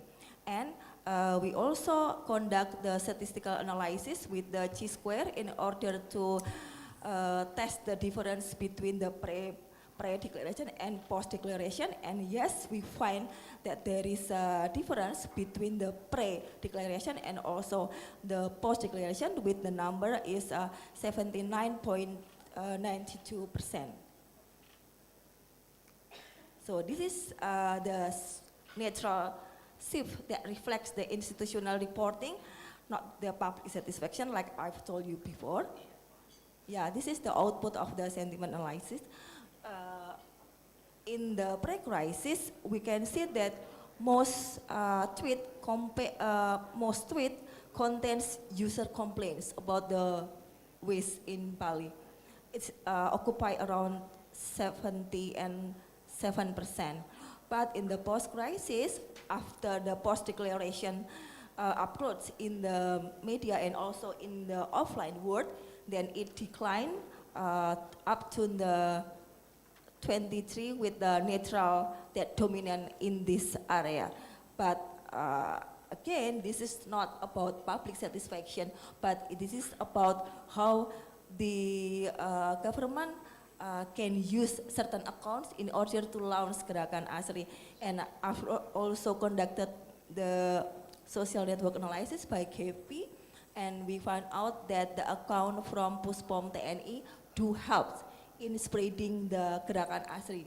Yes, Puspom TNI. Okay, this is the information wave. We also conduct this result with Google Collabs, and as you can see here, that at the first week, the blue line it represents the negative, and then it is dropped in the second week, and the neutral sentiment occupy, but as you can see here, the red line, which is the negative one, which is the blue, it still exists, and the blue color is not declining, but it's still up growing, even though the neutral become the most highest one. Yes, this one. So it means that even though public also appreciate the ASRI declaration, still they are not satisfied with the prolonged response from the government. So public still curious whether this is like lip service. So government just want to launch the Gerakan Asri, but they don't do anything in order to strengthening the Gerakan Asri. That's why from the information wave here, we can see that the negative line is still increasing, even though most of the tweets already in the neutral one. Okay, next please. Okay, this is the data that we get from the repost and replies. So if we took the data from the X, we will also get the repost number and also the replies number. And this is the repost and the replies number. In the repost, as we can see here, the most dominant one is the negative that occupy around 87 and 3%. But what make us curious is because the percentage here are only come from 23 and 4 of the total volume of the negative content. So we know that even though the negative content in the post declaration only around 23 and 4%, but the most repost one is the negative. And in the right side, we can see in the replies here, the most highest replies is the neutral one, and the negative is also still high. And based on those two results, we can identify that the reposts tend to be focusing on the negative sentiment from the negative post, but when we are doing the replies, it just focusing on the engagement between the government account and in every individual account. Okay, next please. So this is the result that I analyzed from the social contagion theory, just like Prof. Kevin also mentioned, and also Mas Suhan mentioned that we cannot not communicate, and the social contagion theory actually in the first beginning of the theory, of course, it does not focusing on the digital environment, but yes, we can see that there are just so many research in the informatics department that they like to use the social contagion, which this is also the psychology theory. And with the social contagion ecosystem in the action, we create three maps, the trigger one, and the incubation and the spread. So the trigger here is the natural institution post enter the network through the Gerakan Asri declaration, and then it comes to the incubation timeline and approximately 1 week lag period before the emotional reaction surge. So there is only 1 week for the time for the government in order to decrease the negative sentiment in the society. And then after the incubation, since we know that there are no clear effort from the government to follow up the ASRI declaration, then the public seems not satisfied, and then there's just the wow come up to hashtag, which is Sampah Prabowo and Darurat Sampah, and then those two hashtags finally rising up the spirit with the highly viral negative reposts that explode outward. So the launching of the Gerakan ASRI actually cannot be done individually, but it also have to be launched by real and also very clear responses from the government. And here the recommendation that actually we hope that it will be heard by the government. So from the crisis communication strategy, we have to be careful with the timing, the intervention. Sometimes the government, I think, they're just only focusing on the offline environment, because we know that the Gerakan ASRI also supported not just by the government but also by the government and its institution, such as the local government and then the police and also the and also ourselves, whatever government have, they ask their subordinate to support the Gerakan ASRI, but they never think about what's going on in the social media. So we hope that the government will also pay attention and also responding and also concerned with the digital opinion and in the social media, and then they have to do the proactive intervention, not just only declare the sentiment ASRI, Gerakan sentiment ASRI, but not doing something. And then design shareable content early. I think we have so many resources that can employ and also manage the digital media. Why don't the government also employ the one that expert in the social media so that they can create the shareable content early, create the shareable content that is more easier for everyone, for us to share and also to repost and also to reply. Do I still have time? 1 minute. Okay, 1 minute. Okay. So, okay. And the timekeeper. Okay. Okay. So, 2 seconds. Okay. 50 seconds. Okay, then bye. Oh no. Okay. Okay. So this is the crisis communication strategies again. I don't know whether they will heard about us or not, but still we make a recommendation, right? And then this is the 2 things that they have to consider. First, use repost and also replies, not just by focusing on the certain hashtag and do nothing, but also concern about the repost and also replies. Replies will get engagement and repost will get the coverage from the social media. Since each of us also producer of the waste, I think also concern with the digital environment is very important actually with this theme of our conference. I think that's enough. Okay, thank you very much. Give applause to Dr. Dian Purwadini that give us insight to raise our awareness regarding waste problems. And I think it's a global problems. And we can understand that digital technology can be used to advocate our concerns. For the example, waste problems, and also to utilize to save the opinion and the sentiment. But please remember that this opinion and sentiments on the social media is not equal to the satisfaction level of the public. All right, we will now take a short coffee break. I'm gonna inform all of the participants to have a short coffee break for approximately 15 minutes.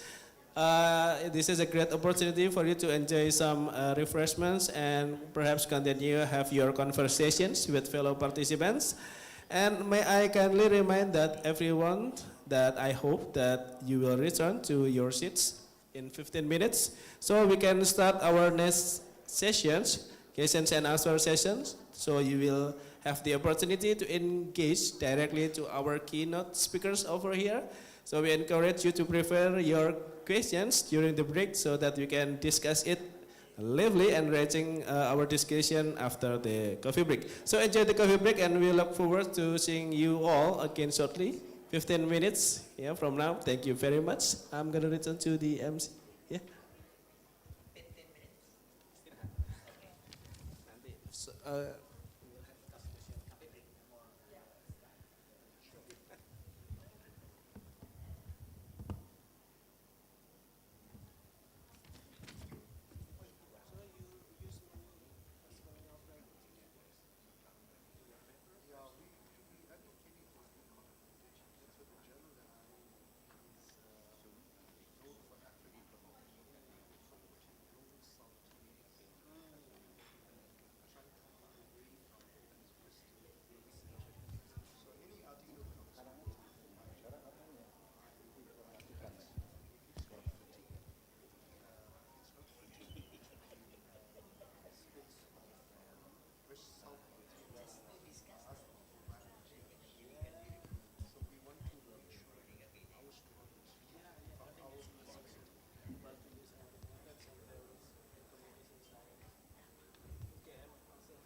Okay, so after we have a coffee break,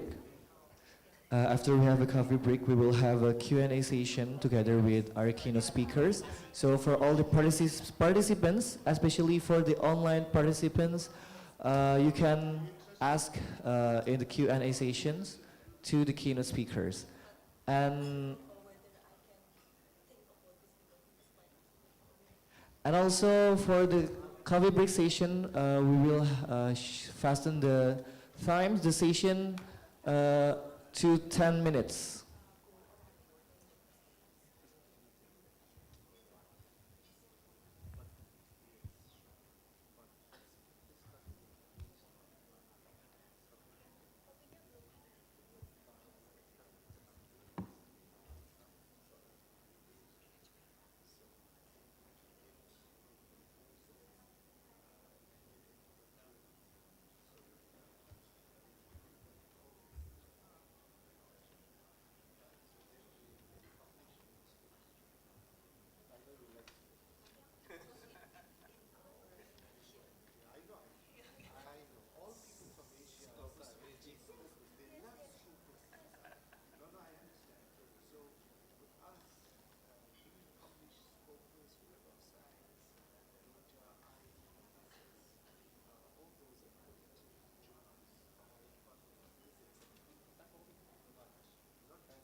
Ladies and gentlemen, we would like to inform you that the coffee break is about 2 minutes left.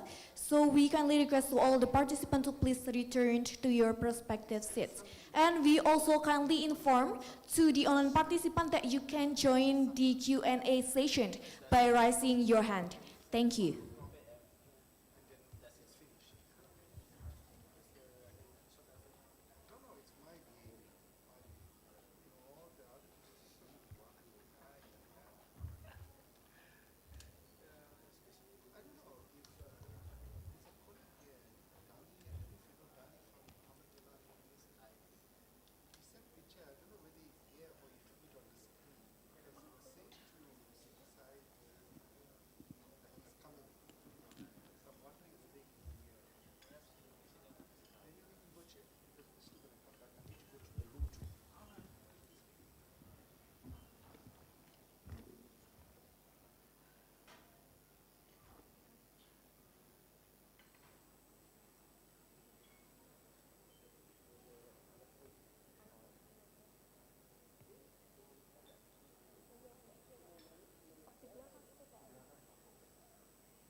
Ladies and gentlemen, our coffee break has now concluded. Please return to your seat and direct attention back to our speaker. And also, we would like to inform that the online participation, you can join the Q&A session by raising your hand. Thank you. Now, I will hand over the session back to the moderator. Okay, thank you very much, ladies and gentlemen. Welcome back. I hope you had a pleasant and refreshing coffee break. We will now continue with the next part of our program, the questions and answer session. This is an excellent opportunity to engage directly with our distinguished keynote speakers, seek clarifications perhaps, and further explore the ideas presented during the lectures. We encourage you to ask the questions. If you would like to ask the question, please raise your hand, and our committee members will bring you a microphone to you before asking your questions. Kindly introduce yourself by stating your name and perhaps your institutions. Okay, so I offer perhaps 3 questions first for this session. Yeah, yeah. And it's okay if you ask the questions with bahasa. I'm gonna translate it. Silakan. 3, sudah? Ya. Disebutkan nama dan kemudian pertanyaan. Dan mungkin ditujukan ke siapa? Yes. Okay. Assalamualaikum warahmatullahi wabarakatuh. My name is Nur Fauzi from Universitas Negeri Yogyakarta. Alright. Thank you for all speaker.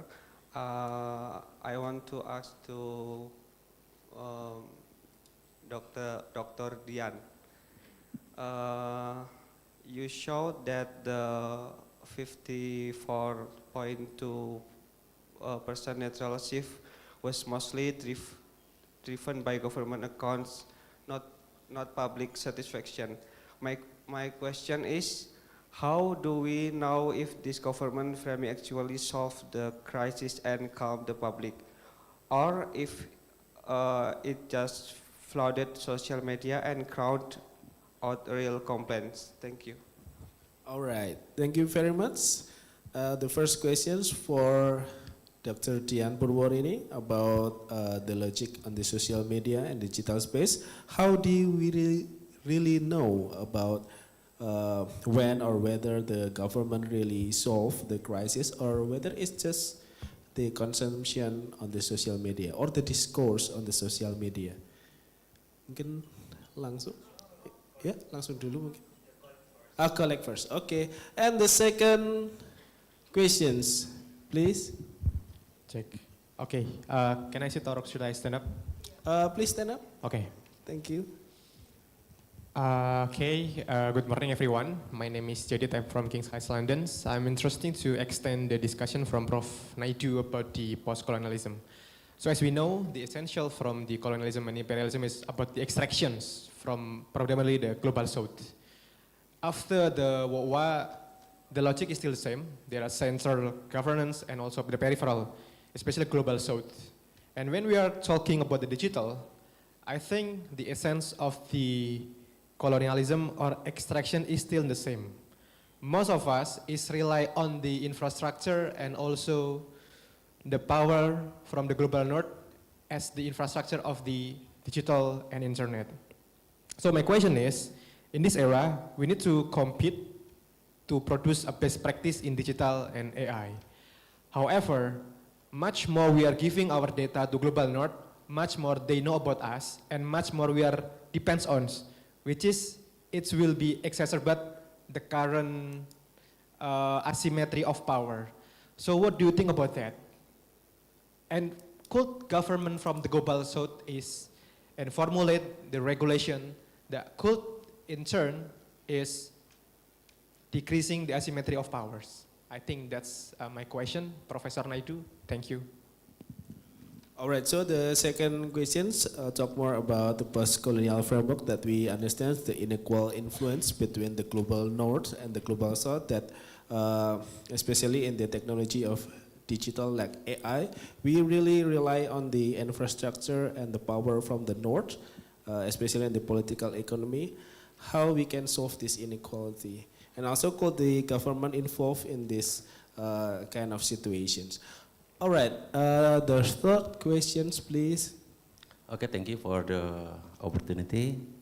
My name is Petrus from University of Nusa Cendana. My question goes to Pak Dr. Zulhan. As you mentioned that in your presentation, the Indonesian government communication strategies puts Indonesian people as a consumer rather than as citizens.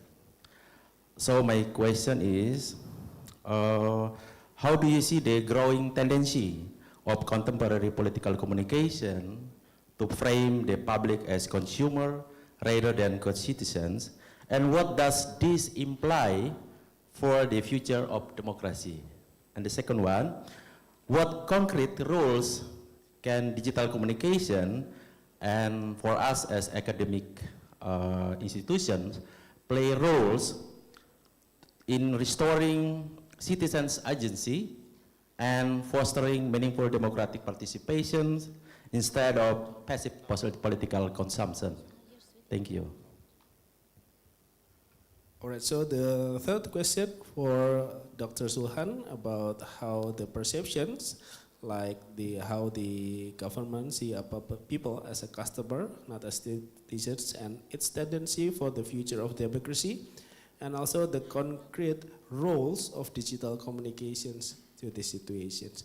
Okay, for the first discussions, I think from Dr. Dian Purwarini to answer the questions.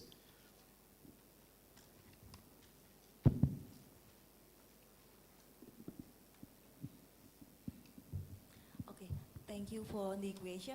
I think that first of all, we have to remember that in this case, I did not measure the satisfaction of the government responses through the ASRI declaration, but by identifying the sentiment public or the polarization that occur in the social media, especially X. So from those four hashtags, actually, we can identify that there is a tendency of the public that the number of the tweet that I count here is around 731, if I'm not mistaken, yeah. And then so this is only a slight number of the general population actually. So of course we know that this is like representation of the number of the certain public that join in the social media, and also talking about the waste crisis, the discourses of the waste crisis. So since we identify the polarity, whether it is positive, negative, or the neutral, even we also have to identify that the decreasing number from the negative that is dominant in the pre-declaration and it decrease in the post-ASRI declaration is not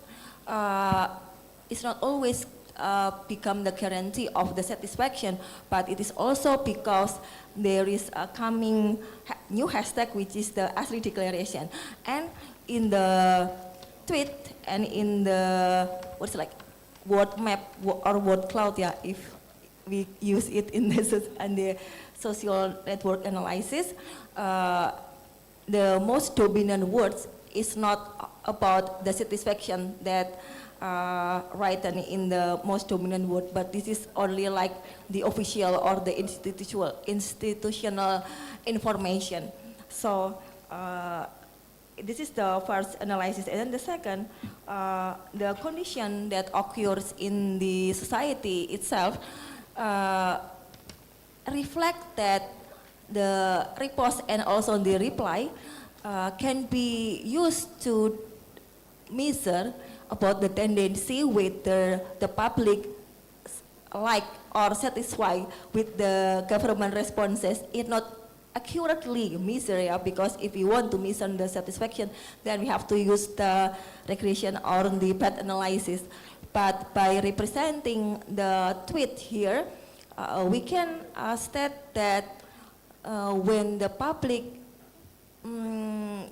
when the identification of the polarity of the sentiment in the social media will dominate in positive, I think we can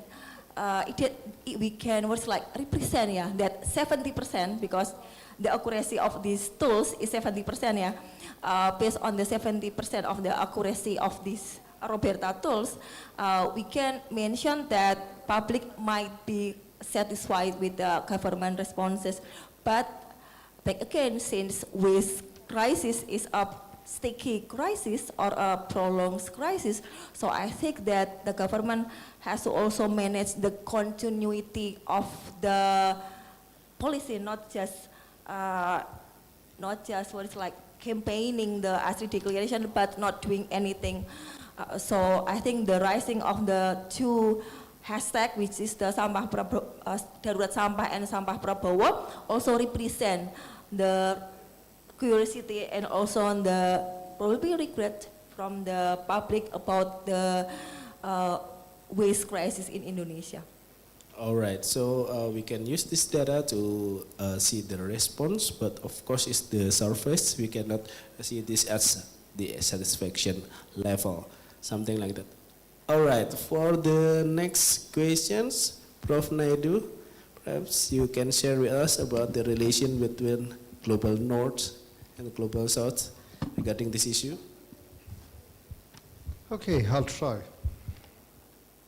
I think the issue concerning colonial operations, whilst like I alluded earlier that physically we may not be enslaved, but mentally we are becoming slaves or digital mental slave people, where we get so involved in consuming Western technologies and we use this opportunity to share ideas. I mean, if you take in any given day, and all of us that are here in this conference, I'm pretty certain many of you have already taken some selfies, you have taken some group photographs, and you have already uploaded that into social media to say, hey, check, I'm so cool, I'm at this conference. We do that, right? And the more we do that, the more we give more ourselves away, and our digital footprint becomes more and more, should I say, imprinted deeply in a digital space. And the more we do that, the more we give ourselves away. And we think that, looking at the question that has come, so what can we do about this? I think we need to take ownership of our story. We need to talk about ourselves and not let others talk about us. We need to present ourselves through how we see through our eyes rather than somebody looking from out in. We should be showing them what is in, and we should own that. And how do we go about doing that? Well, through academia, we need to ensure that whatever we research, whatever we write, we do not align it with what probably Eurocentric and Western thinking that is most superior in terms of theories. We should be also looking at what we have within the global South and start promoting concepts and ideas that we have within our own context. And for example, in South Africa, we have very commonly known as Ubuntu, and it basically says humanity together, and I am because we are, meaning that we're coming together. And I think here in Indonesia, you have something goes as Gotong Royong or something, mutual cooperation. We work together, we do things together. And I think it's important that when we are doing this and using all these digital technologies, social media, and the various search engines that have been given to us, let us not just consider it as a gift from the West. It is not a gift. And rightly so, as the student that asked the question, he indicated that although we may not be physically being colonized, but obviously through digital means, digital colonization is constantly on the fore, and we find ourselves constantly as consuming information, news, and anything in terms of academia, stories. We constantly consume that, and through media, our minds are constantly bombarded with all sorts of half-truths and information that we assume that it will be cool to be like them. And therefore, that mindset, and so part of my presentation which I had about digital colonialism, it says here very clearly that Facebook, for example, Facebook's free basics program offering, which is limited, and it is curated internet access in the global South. It is a paradigmic example which is framed of thinking its generosity rather than it's an extraction in itself is a colonial logic. They basically give you this so that they can get your information. And we become great documenters, digital documenters of our life. Before social media, we had what we call diaries. We should journal our life, what happened today, and we should write down the thoughts of our day. But today, we don't seldom find people journaling and having diaries. We have digital diaries, constantly capturing every part of our life and giving ourselves into the digital space. And let me tell you, a written diary can be burnt and be destroyed, but in a digital sense, you can press delete. It's never gone, it's always there. So we sell, we do not have an agency anymore. We have given it away. So it's time that we start becoming more critical in what we do and how we do it, and promote our ideologies, our culture, our thinking capacity, promote what we do. Like in South Africa, for example, the Western or Eurocentric aspects tell us that what our history is about, and we pushed back now, and we say we will tell you about our history. You don't tell us about our history. And the common thing geographically, we often have what in the past we should use was called atlas, at least in my time. Geography, a subject we should study, and they will always show us the world map, and they will say Africa is that small continent there. But in actual speaking, truth be spoken, Africa is far bigger than most of the world. We can put it into Africa.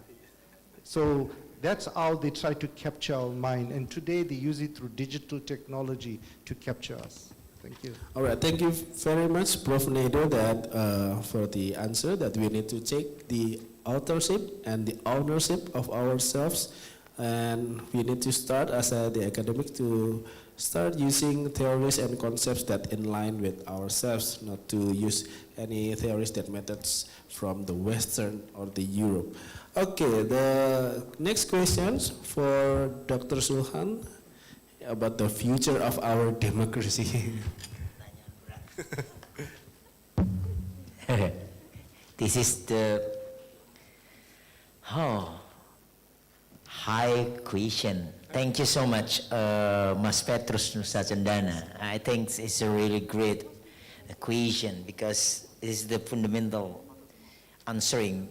I hope this has no impact to me as a scholarship, okay? As a somebody in the education institution like Universitas Gadjah Mada. I start with the first question about what the trend of democracy decline in our country. It is for easy answering, Mas Petrus. If the system moving out to the centralization is a trend of democracy decline. Is it easy? What the kind we can mention about what the tendencies? Profit-oriented, take over by state. State not thinking about what the people want, but about what the elites want.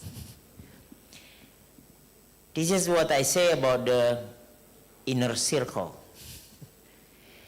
Inner circle is like a virus in a democracy. Because what?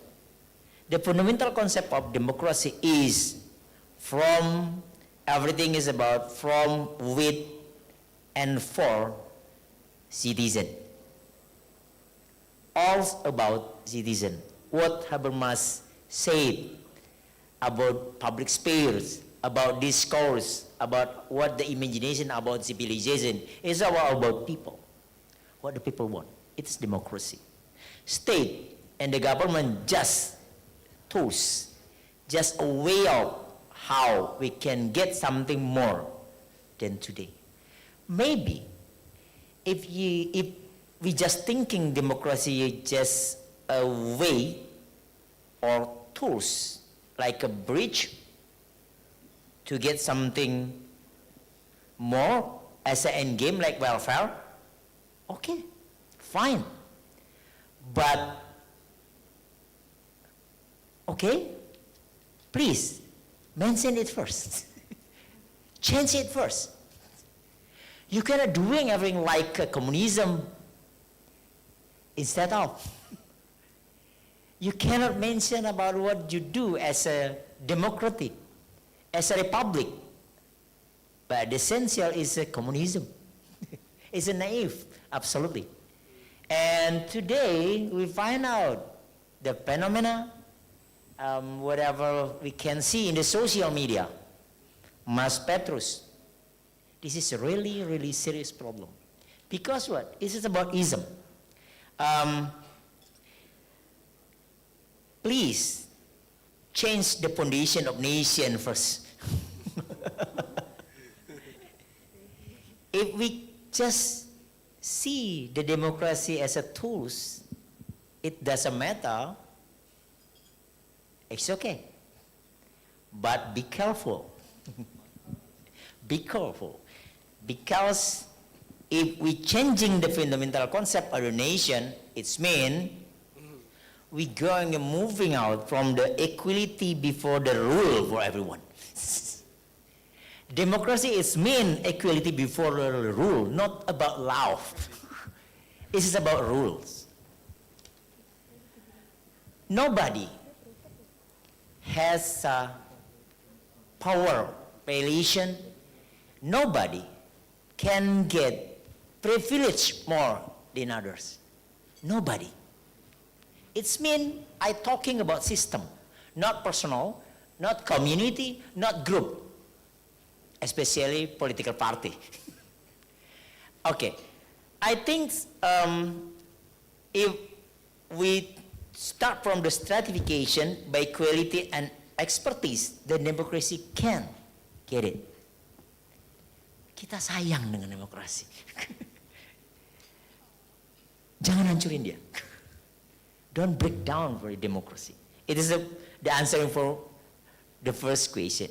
And the other one is how a digital communication and a digital world can yeah, I think it's trying to imagination. It is problem solving, maybe. Okay, we can try to imagine. Digitalization is the way out, maybe, to get something like egalitarianism as a constituent, maybe. We can get the civilization with the digitalization, I don't know, but we can get freedom as person in democracy atmosphere. But don't forget, digital world has 4 pillars how to can build the digital literacy, okay? The first one is infrastructure. Secondly is skills. Thirdly is job and welfare. Indonesia spend much money to building the infrastructure, palaparing. But Mas Petrus, what the result? Judi online. So, it's not precision and not make sense. How come we build many big infrastructure, so much, we spend the money for infrastructure, but cannot get the orientation of the result?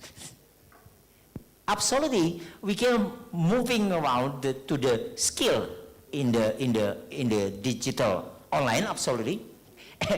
We can probe it in the judi online, but not get welfare with the judi online. It's a problem with digital literacy. Maybe I a little bit distrust with the literacy in Indonesia. Until now, 58%.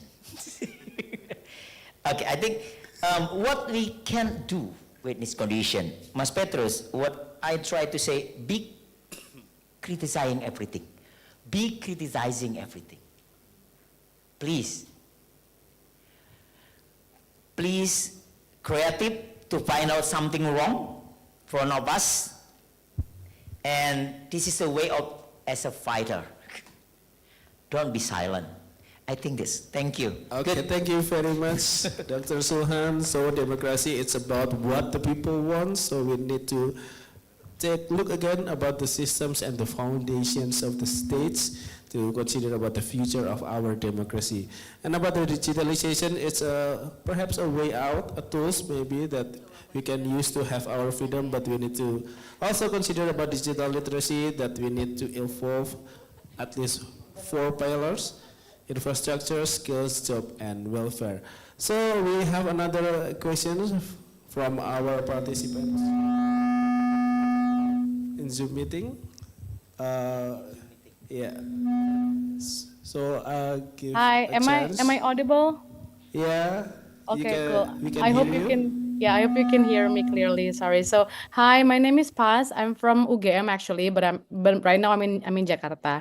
I have a very interesting question. It's a local question from Indonesian context, but hopefully you can answer from the perspective of non-Indonesian. So just recently in Indonesia, a social media account in Instagram called Kabinet Couture, it's been blocked or restricted by Komdigi. Komdigi is the Ministry of Digital Communication.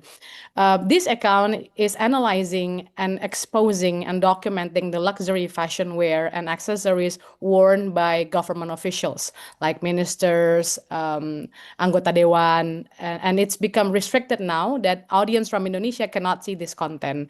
Some observers view this restriction as freedom of expression violation, where it's actually violating the attempt of people having open source scrutiny by citizens.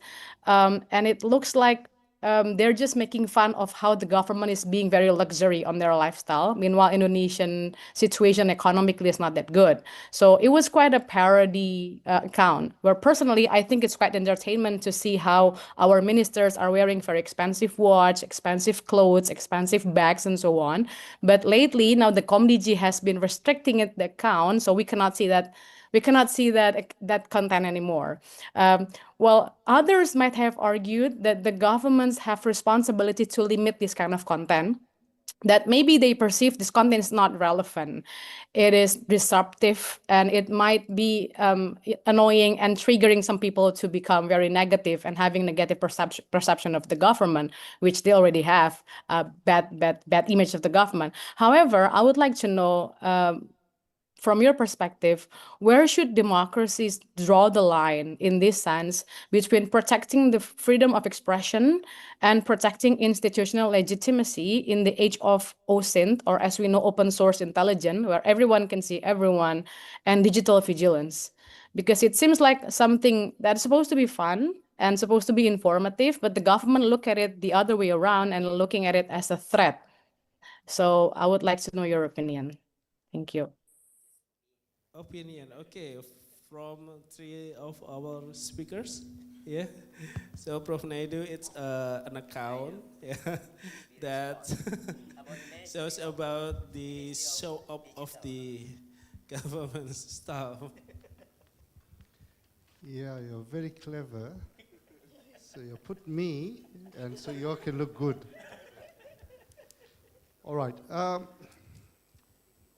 I don't think that is something that only happens in Indonesia. I think globally it is a thing that happens in many nations. Back in South Africa, we constantly have that appearing on social media and news outlets because we are from a democratic nation and freedom of expression is not controlled. We have like comedians, a puppet called Chester Missing, where the puppet goes, it's a ventriloquist, goes around and questions politicians, like if they're having a session of parliament, for example. So by the time they parade, you know, the red carpet, and they stand around, they take photographs. And so the puppet goes around and start asking them some real deep questions, you know, about their behavior or some issue that is, you know, currently in the news and stuff like that. And then we have people that are in the media that do the cartoonists. They also like draw up, you know, cartoons to advocate and inform public of certain issues that takes place. And yeah, people tend to buy bags and they tend to fly to different countries, spend a lot of money, and all of these are taxpayers' money and it's public money. So these things are exposed. But from our perspective, from a South African perspective, those things are not blocked and controlled. It is exposed. Even buildings, for example, like political leaders will go to certain public spaces and they have got security guards and they don't want anyone to go in there. So today we have technology, we got drone technology, we just put the drone, fly over the walls, and then you can see everything that you want to see. And then that is exposing the kind of corruption or the maladministration of certain departments in government and so forth. So, you know, I think everyone that is being paid by public funds should be held accountable. But if I am a person that's getting paid for my work that I'm doing and I'm doing my work well, and if I decide to buy myself a Rolex watch, for example, which is an expensive watch, right? As long as I use my money to buy the Rolex watch, and if I'm wearing it and I show it off, you can't accuse me of me buying a Rolex watch. But if you're using government and public funds to finance your lifestyle, then it's a problem. And in South Africa, we have something called lifestyle audits. Yeah, so what happens is, if there is an investigation, they then say you get paid X amount of money. How is it that you can do 1, 2, 3 things? And then they do a deep dive audit on you. It's called a lifestyle audit. They want to see where you're getting monies from, how you're financing certain things. So those things are done for transparency purposes, so that if you are clear, great. But if you are getting back ends and under the table funds, then what happens is it means that you are being compromised or being captured. And therefore, we have these things that's called lifestyle audits. And corruption is like another jacket that you find in many societies and nations.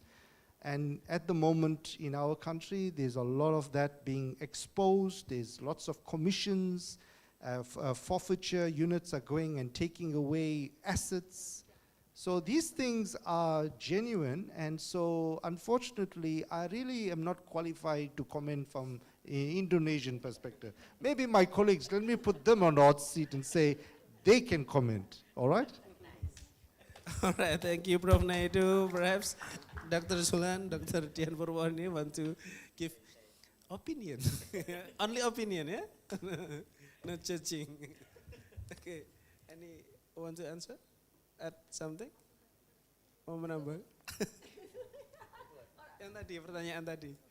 Mungkin mau menambahkan, you want to add something? All right. Okay, thank you very much for the question. But since I am, since I learned the crisis communication, so I will answer based on the theory. This is the most safest way to give opinion. So there is a theory called situational crisis communication strategy. And I think due to our sensitive era, the way the government should respond on the dynamic in the public should be also wise. I mean, if the theory also mentioned if the response of the institution or the government should also based on the level of responsibility. So because I think that the popular account is not that bad. I think it's not bad because I also love fashion.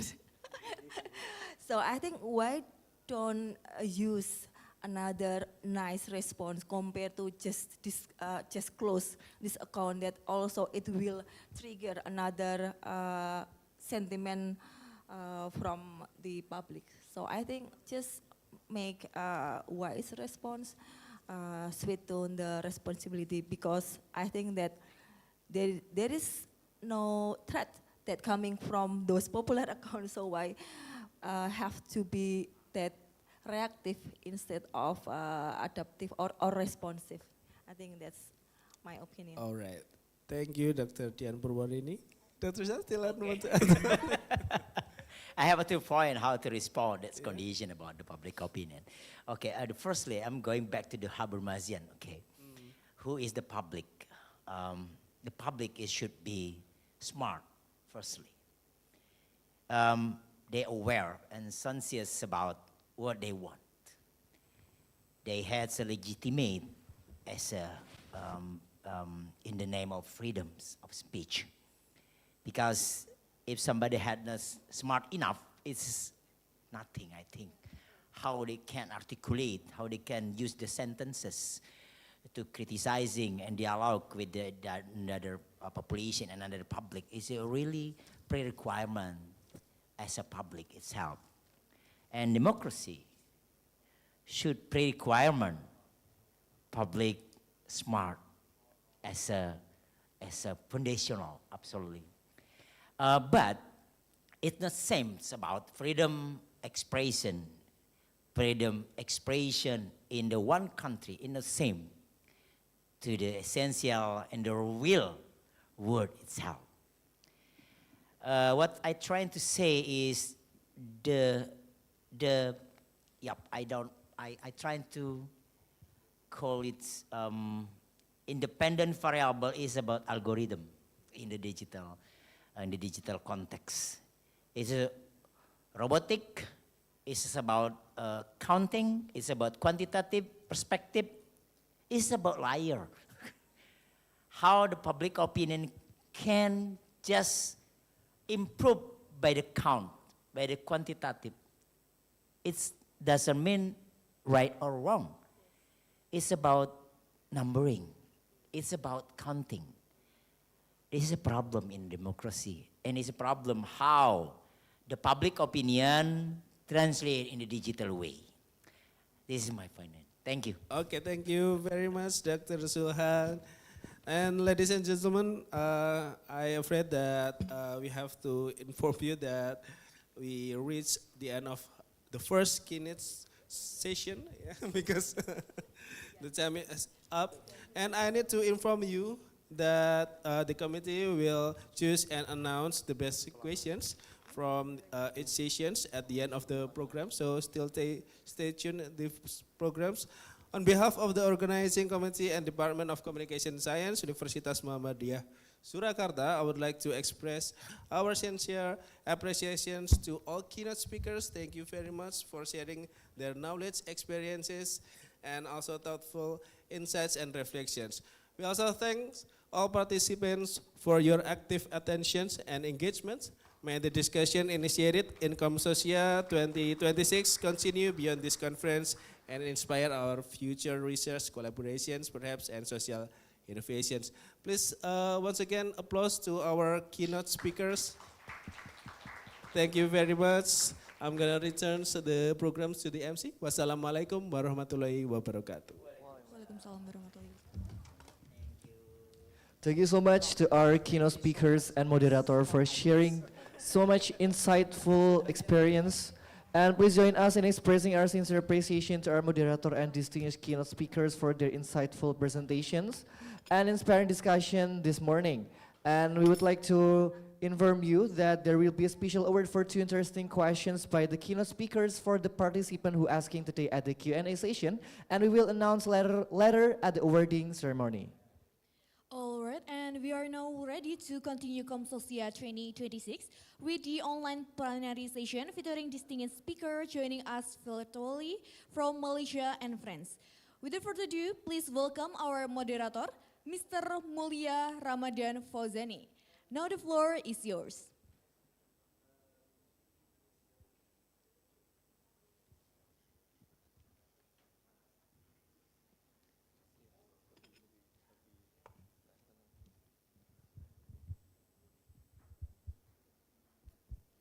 This. Bismillahirrahmanirrahim. Good afternoon, everyone, and welcome to this online plenary session of COMSOCIA 2026, the International Conference on Communication, Society, and Digital Media. My name is Mulia Ramadan Fauzani, and I'll be moderating today's this afternoon's session. So this session, we will be looking at 2 sides of the same coin: how social media and algorithmic systems are reshaping our societies. First, we will examine the political and democratic dimension in Malaysia, and then we will turn to how social media technologies can be harnessed for public good, especially in crisis response and online harm detection. Our first speaker is Professor Dr. Shahruddin Haji Awang Ahmad from University Malaysia Sabah, presenting joint work with Dr. Suzali Muhammad. Professor Awang holds a PhD in education with a focus on psychological warfare through social media and has contributed to strategic research, including Sabah's Food Hub and comprehensive study with UNICEF, alongside publications on monarchy and political stability. His talk today is titled "The Digital Double-Edged Sword, Democratic Engagement and the Rise of Algorithmic Polarization in Malaysia." This is a structural analysis in Malaysia's context, especially in Malaysia's post-2022 unity government era, examining the collision between participatory democratic expansion and algorithmic executive control. Professor Awang, are you ready? So we have a pretty adequate time, 15 to 20 minutes. Professor, the floor is yours. Please have a round of applause to our keynote speaker. Okay, thank you very much to our MC today. Okay, good day to the distinguished chairs, fellow presenters, and esteemed guests among participants joining us online today. in our very first COMSOCIA 2026, organized by UMS. Today, I am honored to share our research title, The Digital Double-Edged Sword, Democratic Engagement and the Rise of Algorithmic Polarization in Malaysia. In this presentation, we look closely at how the digital landscape in Malaysia has shifted over the last few years. Our main point is simple. While the internet has allowed more regular citizens to participate in democracy, it has also given rise to deep social division driven by background technology. This research specifically explores this sense relationship between open democracy and tight digital control in post-2022 Malaysia. Let us begin by looking at how media has evolved in Malaysia. Not too long ago, information flowed in only one direction. The state held a strict monopoly over traditional newspapers and television broadcasts, which meant alternative views rarely reached the public. Today, the old reality is completely gone. Malaysia has achieved near total digital saturation, with most of our population actively using social media platforms. Likewise, in Indonesia and the rest of the world. The conclusion here is profound. Political influence has permanently moved away from traditional newsroom and into decentralized online spaces. Political power is no longer decided by who controls the printing press, but by who grabs attention in a high-speed digital market. Next, this massive digital shift has completely transformed our elections in Malaysia, especially with the introduction of Undi 18. By lowering the voting age to 18 and automating registration, millions of fresh young voters were suddenly added to the political ecosystem in Malaysia. Political parties quickly realized they could no longer rely on traditional physical rallies to win elections. Instead, they moved their operation into sophisticated digital war rooms, using short videos and social media influencers to mobilize the youth. The takeaway here is a paradox. Believe it or not, while we have achieved unprecedented youth access to democracy, it has created highly fragmented online bubbles that encourage quick, shallow reactions rather than deep political understanding. That's the reality, I think, all over the world. Now, let's see our next slide. This brings us to the core tensions of our study. The dual nature of our digital public square, which we view as a double-edged sword. On one hand, digital platforms serve as a powerful tool for freedom. They bypass all government gatekeepers, allow ordinary people to organize overnight and give a voice to marginalized groups in our society. On the other hand, these exact same spaces function as tools for division and control. Corporate algorithms thrive on conflict, capitalizing on emotional outrage. To conclude this point, the modern public sphere in Malaysia operates simultaneously as a space for democratic liberation and a hidden factory for social manipulation. Now, when we look deeper into how these algorithms operate, on next slide, we see a clear cycle that directly impacts our stable multicultural society because most of the population belongs to the Bumiputra community. Cultural and religious sentiments naturally form the core of political messaging here in Malaysia. When an emotional or controversial topic is posted online, algorithms amplify it to maximize engagement. This pushes users into isolated, hyper-partisan echo chambers, where competing ideologies clash aggressively. The critical conclusion here is the systemic damage to discourse. This loop, you can see there, the loop, the neon color light, blue light, completely sidelines meaningful policy debates among rakyat, among people. Instead of discussing real issues like the economy or education, our digital political literacy has evolved into a system driven by manufactured outrage. That's the danger of algorithmic message provided by some quarters in our society, to be exact, part of political parties in Malaysia.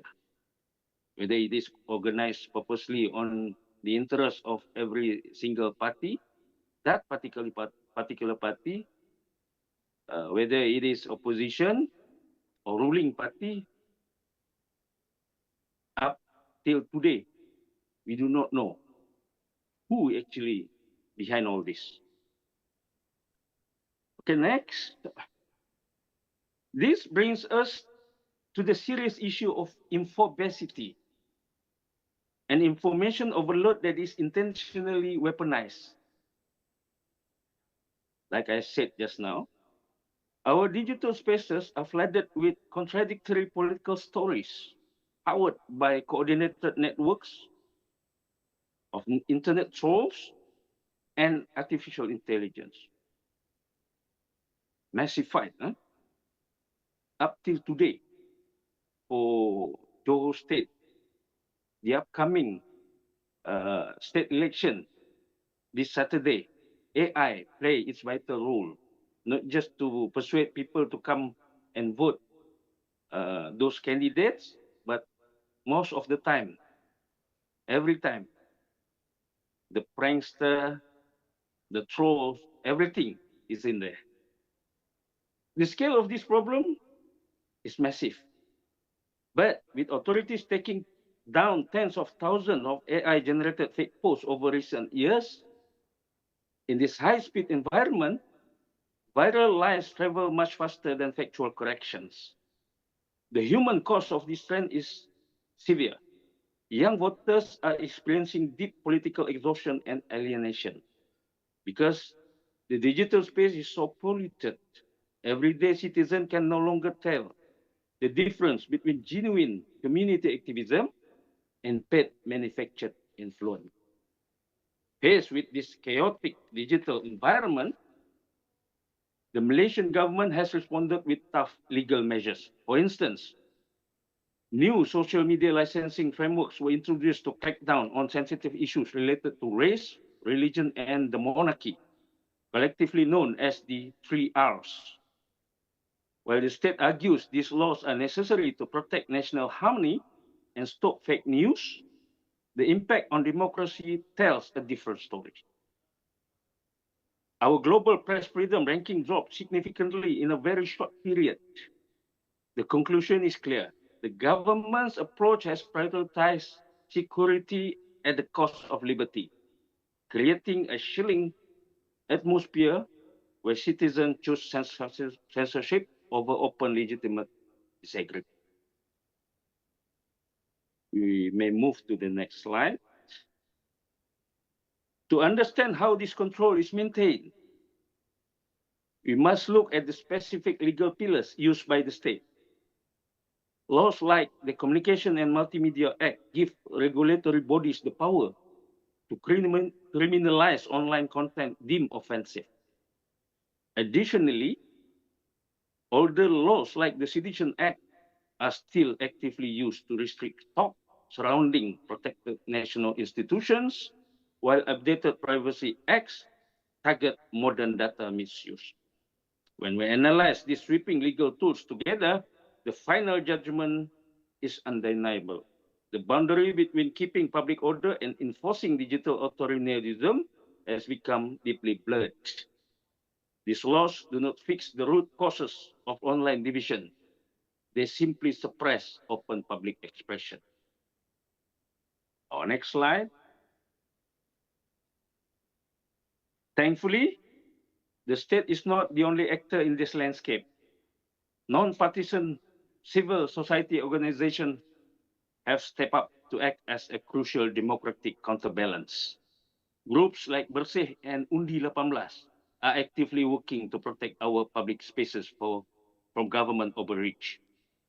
They focus on proactive public education, running grassroots initiatives to teach young voters how to see the true online political manipulation. The vital lesson here is about resilience. Despite facing digital attacks, doxing, and strict assembly laws, these independent groups ensure that political communication remains a two-way street, preventing the state from regaining a total monopoly over the public narrative. Our next slide. To ensure our findings are robust, this study utilized a balanced dual-layered research framework conducted from January to May this year. We combined two distinct approaches. First, we performed a qualitative analysis of online content to decode decentralized message patterns and trace cyber trooping tactics directly from the source. Second, we balanced this textual analysis with macro data, reviewing recent legislative changes alongside official demographic statistics from the Department of Statistics Malaysia. The conclusion for our methodology is straightforward. By bridging large-scale national data with localized digital text patterns, we have achieved a highly objective analysis free from the researcher bias. Next. In conclusion, our research brings us to a final, definitive reality. The decentralized digital public square is a permanent feature of our lives. We cannot reverse digital saturation. No, we undo youth political inclusion. However, we must recognize that using harsh, heavy-handed laws cannot cure algorithmic manipulation. Punitive measures only create a culture of fear that paralyzes healthy democratic discussion. Next, my last slide. Our final takeaway is this. If we want to protect long-term democratic transparency in Malaysia, the ultimate solution lies in building critical civic literacy. We must empower our grassroots citizens with the tools to resist manufactured outrage, transforming our digital spaces back into a healthy public square. The key point here is to educate people, not to gain attention for them to be part of our political ecosystem here in Malaysia. The first and foremost, how to educate people as young as 18 years old to choose their future leaders without knowing the very basic terminologies or even the culture of politics in Malaysia, in Malaysian context. In Sabah, compared to Johor, Negeri Sembilan, and other states in Malaysia, is quite different. How to educate them? This is part of algorithmic ways of giving them not just a plan, a systematically planned message, a content from the ruling party, from the government, but also to let them know that democracy in terms of social media era nowadays is as important as themselves as humans. Thank you very much for your attention. Back to you, MC, and thank you to the Secretariat who controlled these slides for me. Thank you very much. Please have a round of applause to our keynote speaker, first keynote speaker, Professor Awang. Thank you, Professor, for that comprehensive structural analysis of Malaysia's public sphere or public digital sphere, especially under the new policy that lowers the minimum age to vote in Malaysia. But we will hold our questions until after our second keynote speaker here. And we will move now to the global and applied perspective. So our second speaker is Dr. Leila Mujari. She is a lecturer at the Université de Toulouse. Am I pronouncing it right, Dr. Leila? Yes. She is a lecturer and also a postdoctoral researcher in artificial intelligence at IRIT, specializing in natural language processing, large language models, and conversational intelligence. She holds a PhD in AI with specialization in NLP and has collaborated on global research projects, including the applications of AI for crisis management and disaster response. Her talk today is titled Social Media Data Analysis for the Greater Good, Applications in Crisis Response and Online Harm Detection. This talk will cover computational methods, NLP and LLMs applied for public good, especially spanning crisis response, cyberbullying, suicide risk, drug abuse, hate speech, and hope speech detection, along with the ethics of deploying these systems responsibly. Leila, you ready? Thank you. Yes. Please go ahead. Thank you Please very much. Have a round of applause to our keynote speaker.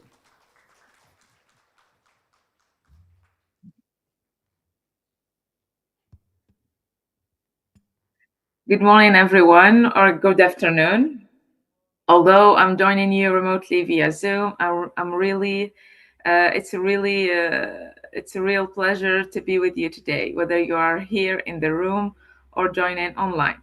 Welcome and thank you for being here. I'd also like to thank UMS and COMSOCIA Indonesia for the kind invitation. So today I want to talk about something that lies at the intersection of computer science, digital communication, and human experience, where the messages we share online become signals that algorithms can help us interpret, revealing fear, urgency, and even hope. If we learn to interpret these signals responsibly, we can respond to disasters more quickly, detect harm before it escalates, and even help people find their way back to hope. That is why this talk is about social media data analysis for the greater good. Next slide, please. So here's our roadmap.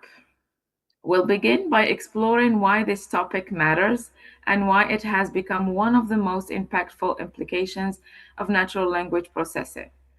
As NLP increasingly shapes many aspects of our daily lives, from the way we communicate and access information to the way we deliver healthcare and respond to emergencies. It has also become a powerful tool for addressing some of society's most pressing challenges. We'll illustrate this through 5 real-world applications: crisis response, cyberbullying detection, suicide risk assessment, drug abuse detection, and hate speech identification.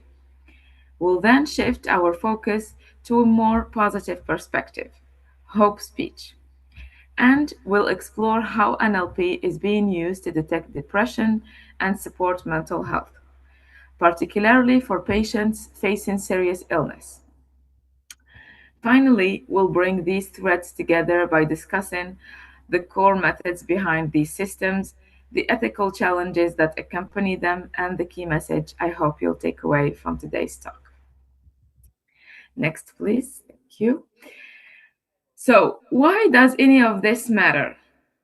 Well, because social media has become, whether we like it or not, a real-time record of the human condition.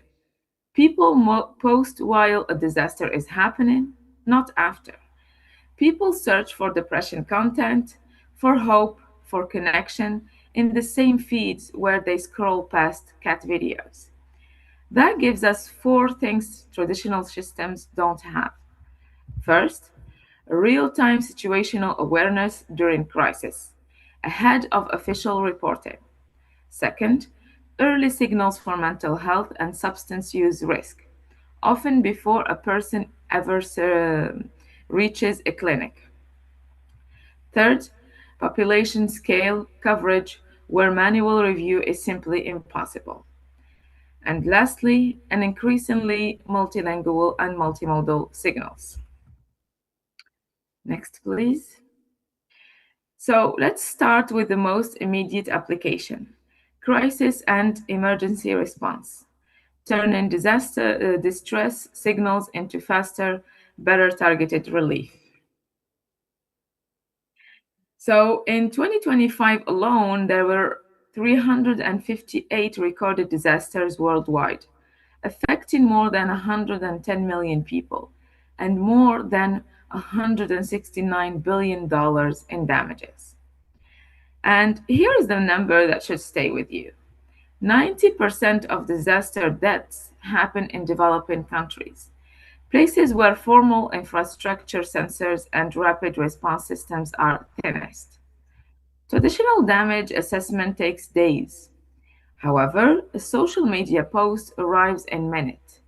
That speed advantage matters most, exactly where formal infrastructure is weakest, which makes it a critical advantage for archipelagos like Indonesia.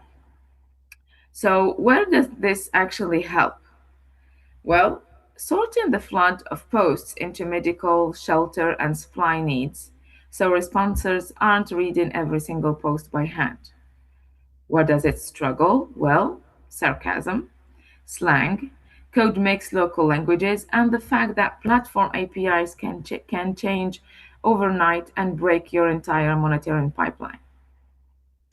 So, let's make it a bit concrete. In 2023, Turkey earthquake, with volunteers scraped geotagged tweets into a live rescue map. Families were pulled out of rubble because their addresses went viral on Twitter. That's signal. Compare that to 2019 Notre Dame fire in Paris. Same platforms, same tools available, but what flooded was millions of prayers, selfies, and hoaxes. That's noise. Same technology, opposite outcome. And that difference between signal and noise is exactly the problem NLP is trying to solve. So, now let's move to a harder set of problems, online harm detection. Cyberbullying is not a rich country problem. 1 in 3 young people worldwide report being cyberbullied. According to a 30-country UNICEF poll, in sub-Saharan Africa, that number is 34. In high-income countries, it actually ranges lower, 5 to 21% per UNESCO. So what about Indonesia? Well, 45% of adolescents aged 14 to 24 report being cyberbullied, according to a 2024 UNICEF survey. That's higher than the global average. Platforms simply cannot have a human read every post. Transformers, however, can classify. The Bird family can now flag likely bullying at around 95% accuracy. And also, we have the vision models, which can catch bullying conveyed through images and memes, giving moderator a triage queue instead of an infinite scroll. But let me tell you why this matters, not just statistically. In July 2022, an 11-year-old boy in Tasikmalaya, West Java, died by suicide days after classmates filmed and posted a coercive video of him online. That clip spread before any platform flagged it. So that is actually the detection gap we're trying to close. And that's exactly why moderation is such a moving target. as users adopt coded languages and migrate across platforms. Today's best performing classifier can become outdated within a few months. This is a sensitive topic, the suicide risk detection, and I want to be upfront. The research here targets early identification for referral to human support. It is not diagnosis, and it is never automated intervention without a clinician in the loop. The scale is sobering. Roughly 727,000 people die by suicide every year worldwide. 73% of those deaths occur in low and middle income countries. And suicide is actually the third leading cause of death for people aged between 15 to 29. So, why does NLP help here specifically? Well, because vital registration data, the official numbers, are actually poor in exactly the countries where 73% of suicides happen. Social media can offer an early low cost signal where formal health surveillance is thin. Shared research tasks like CLP Psych now track how a person's language changes over weeks, not just a single post, and route flagged cases toward human responders. So here is a case that actually changed policy. In 2022, a UK coroner ruled that Instagram and Pinterest content contributed to the death of a 14-year-old Molly Russell. Of the 16,300 posts she saved or liked in her final 6 months, 2,100 were about depression, self-harm, or suicide. It was the first ruling of its kind, and it directly reshaped both platforms' self-harm content policies. But underreporting, stigma, and in some countries, the criminalization of suicidal behavior mean both the ground truth and the online signal stay incomplete. So the model can only flag, but a person has to decide. Next, please. Well, the scale here from the UNODC's 2025 World Drug Report that 331 million people used the drug in 2024, which is a 4.75% raise from 2023. And that is a 6.2% of the global population aged from 15 to 64. 63 million people use opioids worldwide, more than double the number in 2010, and over 450,000 drug-related deaths a year, and it's still rising. And only 1 in 12 people with drug dependence receive any treatment at all. Official overdose data, the kind CDC statistics track, can actually lag by 4 to 6 months. However, NLP pipelines, mining Reddit, and other forums for real-time opioids chatter close that gap. In one study of 1.69 million users, adding this social signal measurably improved overdose rate forecasting compared to lagged official data alone. So, the darker side of the same coin, drug dealers actually moved specifically to Snapchat. Why? Because their messages disappear. The US National Crime Prevention Council traces roughly 80% of teen fentanyl poisoning deaths to social media contact. But that same disappearing message design that makes the platform attractive to dealers. Exactly why it makes automated real-time detection so much harder than mining an open form like Reddit. So we've just seen how language can reveal signs of distress. Now we'll look at another side of the problem. Language used to harm others. Let's turn to one of the most visible and unfortunately one of the most pervasive applications of NLP, detecting racism and sexism online.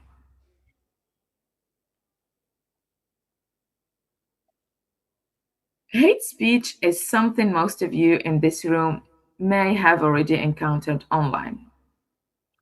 2 in 3 people globally say they encounter hate speech often, according to an IPSOS survey across 16 countries.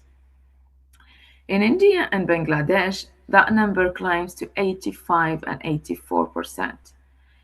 67% of internet users worldwide have encountered hate speech per UNESCO, and over 70% of hate speech and hate crime targets are ethnic, religious, and other minorities, according to the UN. Nowadays, NLP is used to overcome such atrocities. Multilingual transformers from the Exist shared task and graph-based multimodal models like Meme Weaver now classify sexism and racism across texts, memes, and even short videos, not just English tweets, with interpretable concept-level outputs that a moderator can actually audit. I want to close this section with why detection matters. Not as an abstraction, but as a history. A 2018 UN fact-finding mission found that Facebook played a significant role in the violence against Myanmar's Rohingya minority. Meta itself later admitted that its platform has been misused in ways that deepened division and fueled violence offline. This is the starkest reminder. Detection without moderation capacity in low resource languages is not a neutral gap. It's actually a choice with consequences. Now, for the part of this talk I care about most, everything so far has been about detecting harm. But there is a new growing active line of research asking a different question. Can we detect and amplify support, encouragement, and hope?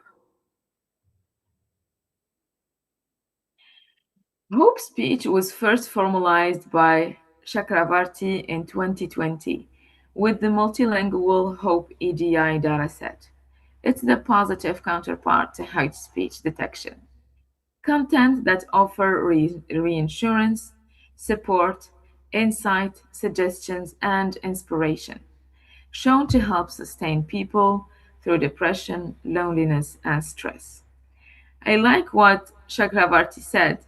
Hope speech can be beneficial to save individuals who wish to harm themselves, inspiring people during depression, loneliness, and stress with words of promise, support, and insight.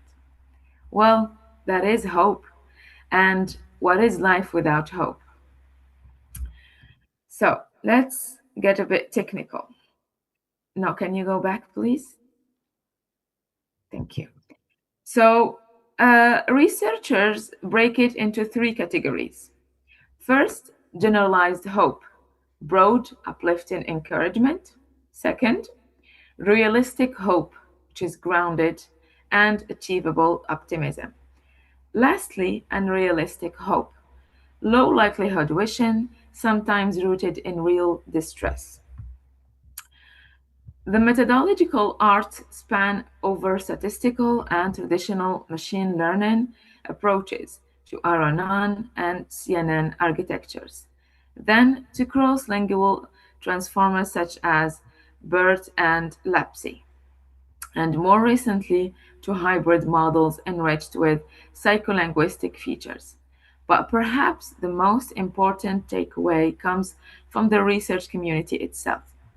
Hope speech has the potential to support people experiencing depression, loneliness, or severe emotional distress by providing language that conveys encouragement, reassurance, and a sense of possibly ultimately helping reduce the risk of self-harm. Next, please. Well, let's ground this. 332 million people live with depression worldwide, according to the World Health Organization. It's the leading cause of disability on the planet, and there is a distinct active research strand connecting Hope Speech NLP directly to patient well-being.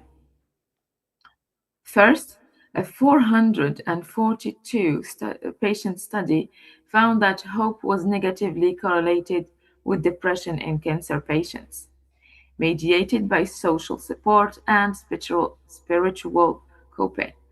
Hope isn't just a feeling, it's measurably protective. Second, LLM-based depression detection systems like DORIS model from 2025 combine symptom history, post history, and mood course features to flag early depressive language on social media before crisis point. Third, NLP pipelines are now mining breast cancer patients' forum posts to surface quality of life signals that clinicians can act on. And fourth, multimodal models combining electronic health records with clinical notes can flag depression risk within the first month of cancer treatment, early enough to actually intervene. And here is a story that shows what this looks like at scale outside the clinic. Canada's Bell Let's Talk campaign turned a single hashtag-driven day into measurable impact.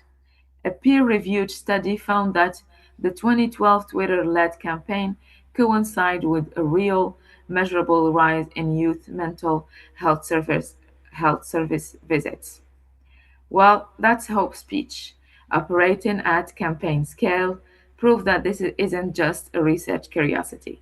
It's something that can move real behavior. Next, please. Let me bring everything together in a single picture.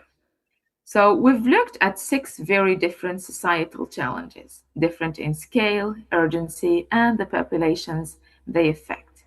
Yet, if you focus on the middle of this table, a striking pattern emerges. Every one of these applications follow the same computational pipeline. Collect large-scale language data, apply increasingly powerful NLP models, and produce predictions that are only valuable if they reach someone who can act on them. Consider the diversity of the applications. Crisis response, hundreds of millions of people affected by disasters, with LLMs and geospatial analysis helping prioritize emergency response. In cyberbullying, 1 in 3 young people worldwide where multimodal transformers detect abusive interaction with remarkable accuracy. In suicide risk, more than 700,000 deaths each year where longitudinal language analysis can identify early warning signs. In drug abuse, over 300 million users globally where NLP combined with the geotemporal model helps anticipate emerging substance use trends. In hate speech, encountered by 2 out of 3 internet users requiring multilingual models capable of understanding cultural and linguistic nuance. And finally, hope speech and depression. Hundreds of millions of people living with depression, where psycholinguistic features and multilingual LLMs can help identify supportive language and early indicators of emotional distress. So, different problems, different domains, different stakeholders, yet fundamentally the same computational paradigm. That to me is one of the defining characteristics of modern NLP. We are no longer building isolated systems for isolated tasks. We are developing a common methodological toolkit that can be adapted to address some of society's most pressing challenges. And as LLMs continue to improve, the real question is no longer whether they can understand human language. I think we've already tried it, all of us. They can understand. But the question is how we choose to apply that understanding for social good. So, zooming into that toolkit for a moment. Every application we've discussed follows the same four-stage pipeline. First, data and annotation. Collecting relevant data through keyword, geolocation, or platform APIs, creating high-quality labels, and addressing class imbalance. Because, unfortunately, and fortunately for us human, harmful content is almost always the minority class. Second, model development.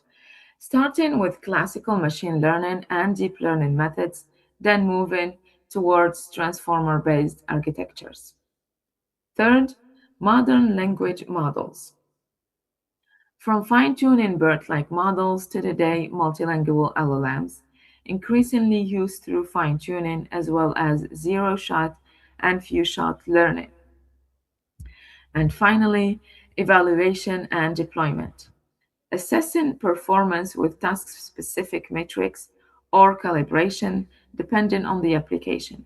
But perhaps the most important point is that pipeline doesn't end with a prediction. These systems are designed to feed dashboards, alerts, and decision support tools, keeping a human in the loop to interpret the results and decide on the appropriate intervention. So what changes across application isn't the pipeline. It's the label set and the stakes. Next, please. So I can't give this talk without spending some real time here. 6 things I want every researcher and practitioner in this room to hold into. First, privacy and consent. Public posts are not automatically fair game for sensitive inference like mental health or drug use. Minimize what you collect, anonymize it, and respect platform terms of service. Second, bias and representativeness. Models trained on dominant language, urban, platform-specific data can misclassify or simply ignore minority and low-resource communities, which is a fact. Third, human in the loop, especially for suicide risk and mental health signals. Models flag human decide, never fully automated intervention. For dual use risk, the same surveillance tools built for public health can be repurposed for social control. Governance has to be built in from the start, not bolted on afterward. Fifth, fairness across languages. And this one is personally relevant to this audience. Bahasa Indonesia, regional languages, and code mixing need dedicated resources. English transfer alone was shown that is not enough. And finally, duty of care. Detection without a pathway to support. A helpline, a clinician, or a moderator can do more harm than doing nothing at all. Sorry, Leila, we have 1 minute left. Maybe we can continue to the Q&A session, but we still have 1 minute for you, Leila. Okay, it's the last slide. Well, maybe before last. So on the challenges side, data access keep getting more volatile as platform restrict API use. Models trained on one crisis or platform often fail on the next. And low-resource languages, including many spoken right here in Indonesia, remain underserved and explainability for high-stake decision like suicide flag is still an open problem.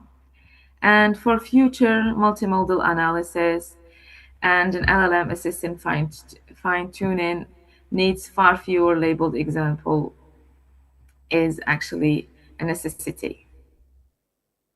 Next, please. So here is what I want you to leave with today. Billions of signals, one responsibility. So across crisis response, harm detection, and hope speech, the same three ingredients determine whether this technology helps or harms. Scale, speed, and responsibility. The technology to listen at scale already exists. The real challenge is ensuring that what we detect ultimately helps people, not just populates another dashboard. Next. So I've put together the full reference list I use in this presentation. I will not read through these, but they'll be available to you. Next. Next. And that's it. Thank you for listening, and I'd love to take your questions. Thank you, Leila, for grounding this global application into concrete case studies, especially in Indonesia's context, and also for providing the clear ethical frameworks. So we'll move on to Q&A session. We will open questions to both speakers. You can submit your questions, whichever you want. For participants physically here in the room with us, you can raise your questions. For participants in the Zoom meeting, you can type your questions into the chat room. So, anyone wants to give questions to both speakers? Please, the committee. Please state your name and your institution. Thank you. Hello, good afternoon everyone. My name is Swita.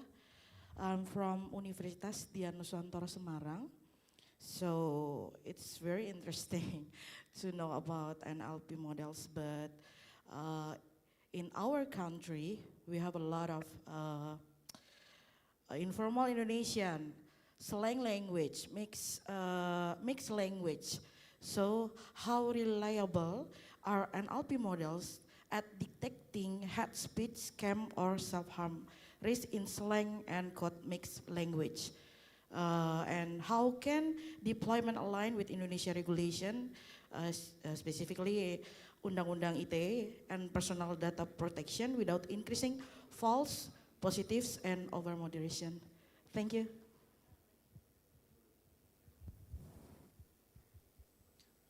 Do you get the question? I suppose your question is directed to Leila, right? Yes. Do you get Thank the question, you Leila? for your question.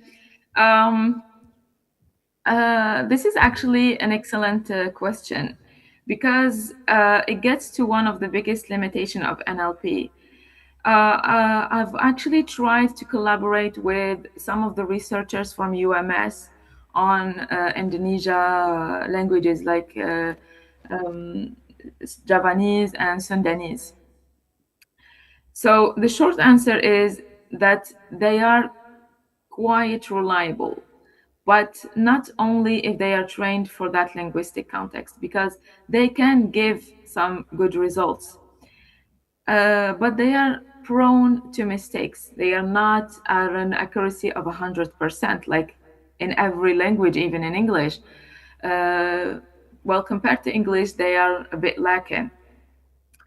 One of the issues that we are trying to work on is actually slang, code mixing, abbreviation, sarcasm, that actually are constantly actually evolving vocabulary, which can make harm detection much harder. So in Indonesia, people often mix Bahasa Indonesia with English or regional languages. Like I said, like Javanese on Sundanese or Sundanese. And harmful expression frequently use euphemisms or code language to avoid moderation. Nowadays, currently, the LLMs are much more robust than earlier approaches because they can actually understand context rather than just keywords. And we actually have some dedicated models for these languages. Like I said, again, they are not perfect. They are, I think I might say that they are at the early stages because the results we got were not that good, but they are here. They actually were helpful to detect harm content. So for the how reliable, it depends. I think we will need more annotated data to help improve their scores.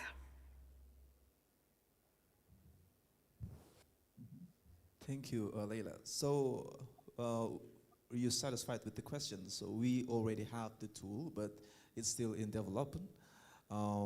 So that's from Leila. Do you have any follow-up questions? Miss Uswita,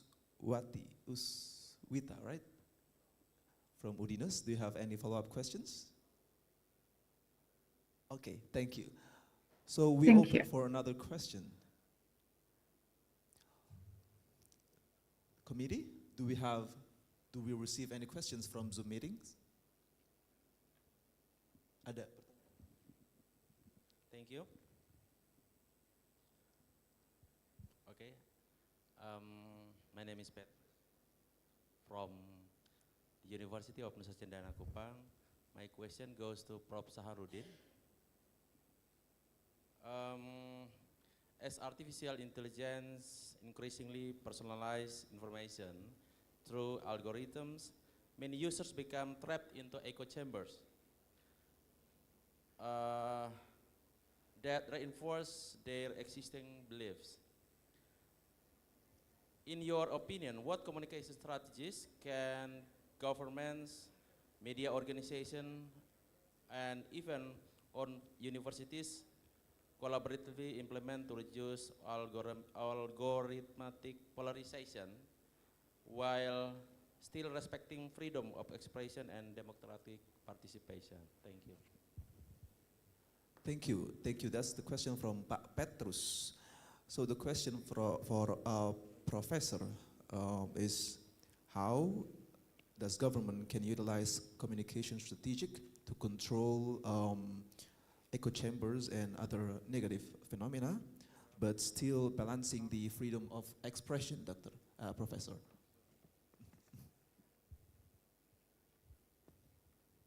Thank you very much for the question.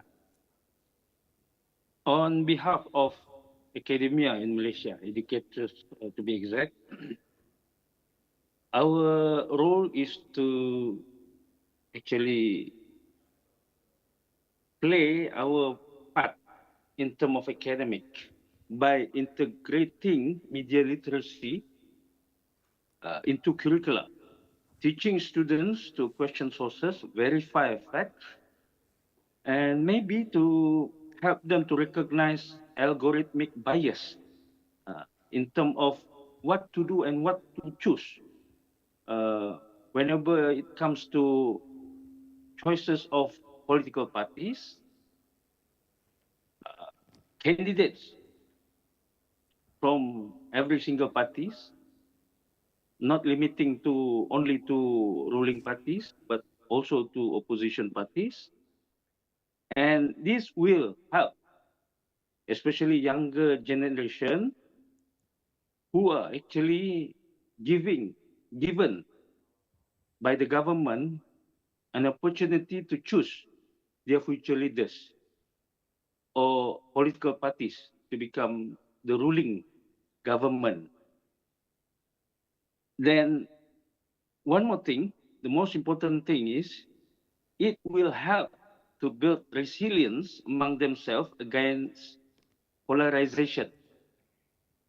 When we talk about Malaysia, likewise Indonesia and any other Asian countries, especially in Southeast Asia, multiracial, multi-ethnic, multi-layered society in terms of economy, education background, and especially religion is actually time bomb for every single quarters in such a country. So by doing this, our as academia to help younger generation youth to be literate, not only by using social media as platform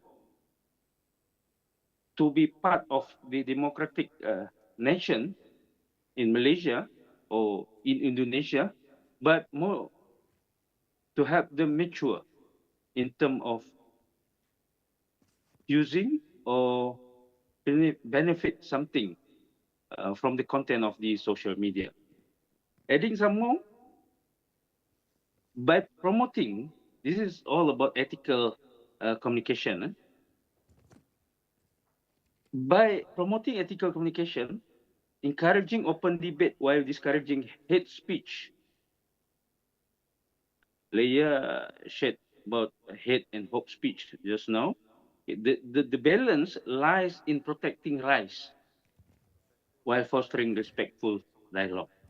It depends on our collective choices lah, among youth or older generation.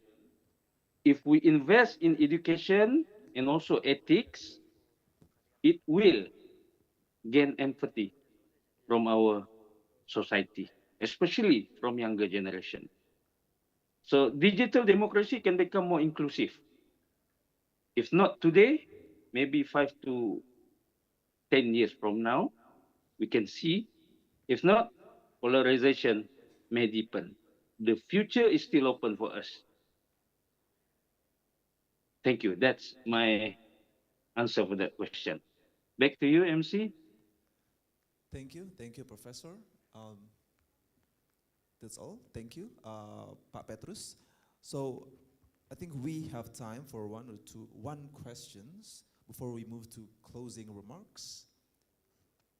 Please.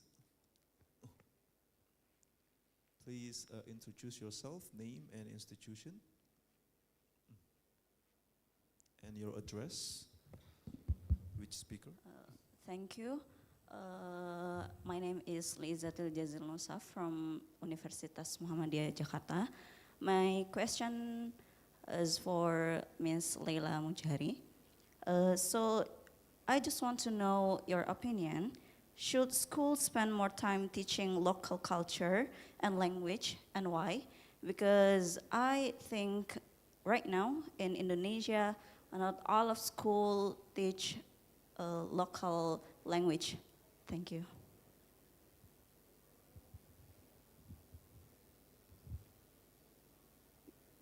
Thank you for your question.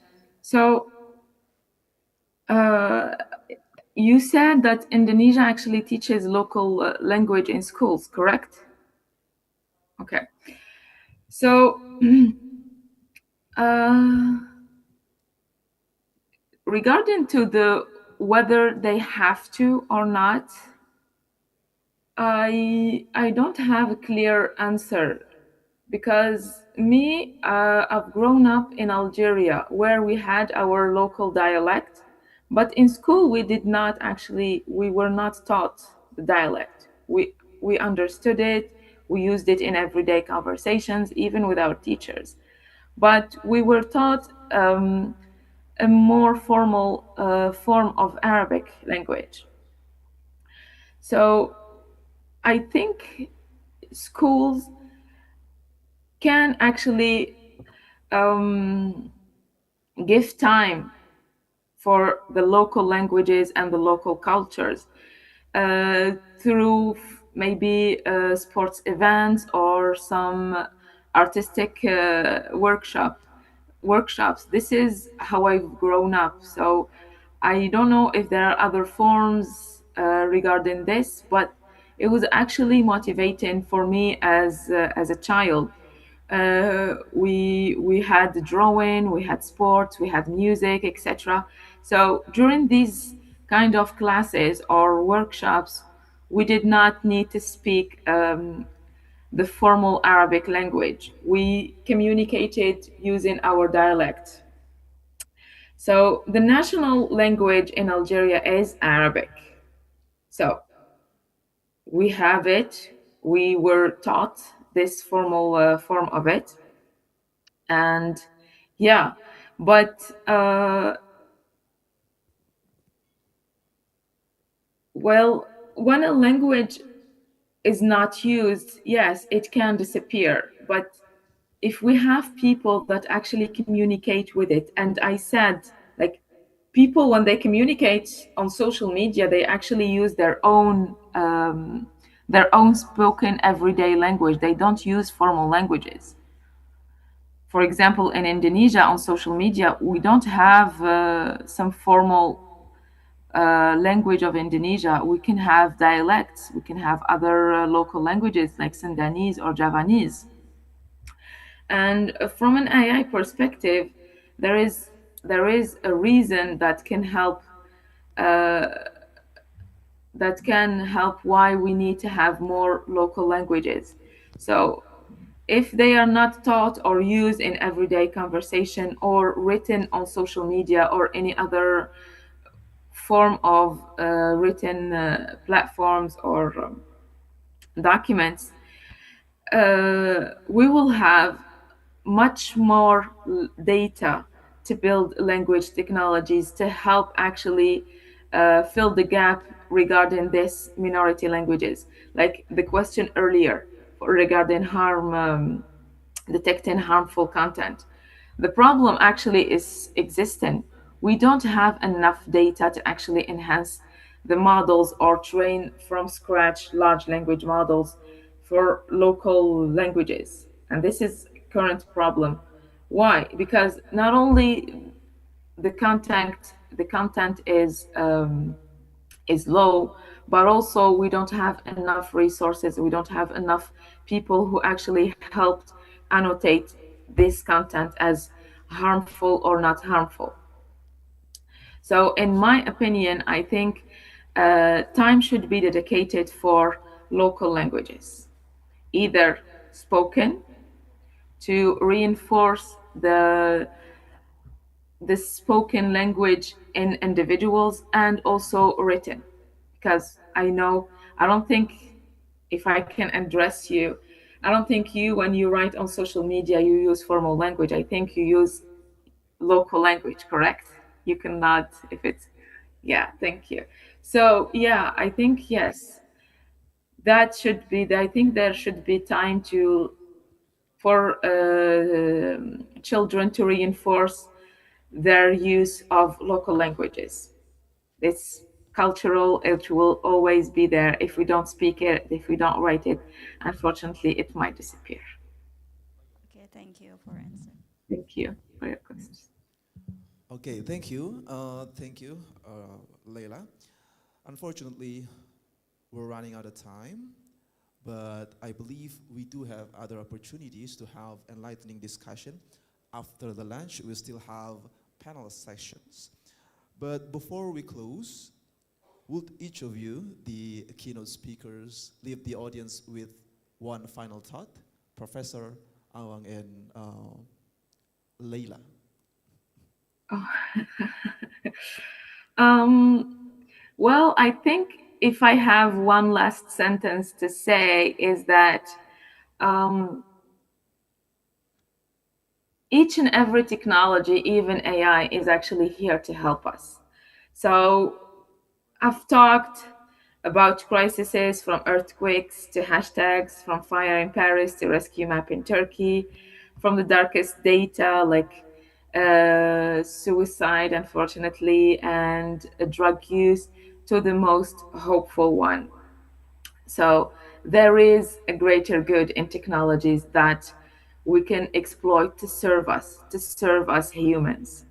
So if we build it with the scale, the speed, and above all, the stewardship it deserves, it will help us, humankind. Wonderful, Leila. How about you, Professor Shahruddin? Thank you. As of today, Malaysia shows that resilience matters.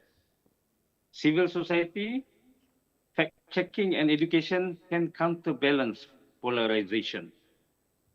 The lesson is that democracy must invest in critical citizens, not just digital tools. That's wrap up my thought.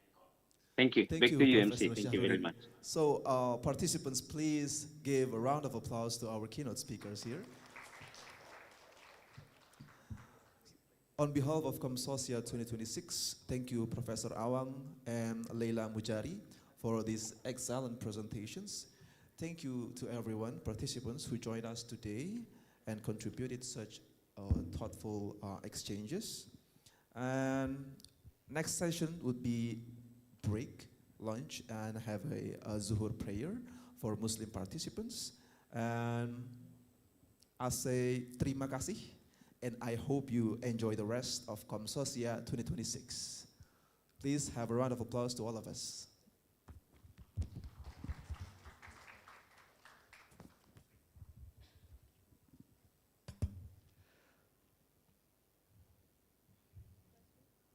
Okay, ladies and gentlemen, that concludes the online plenary session of COMSOCIA 2026. We would like to extend our sincere gratitude to all keynote speakers for generously sharing their expertise, experiences, and valuable insight with us today.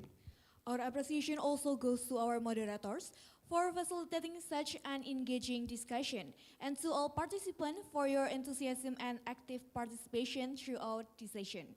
Ladies and gentlemen, before we proceed to our lunch and prayer break, allow us to thank each and every one of you for contributing to the success of this morning programs.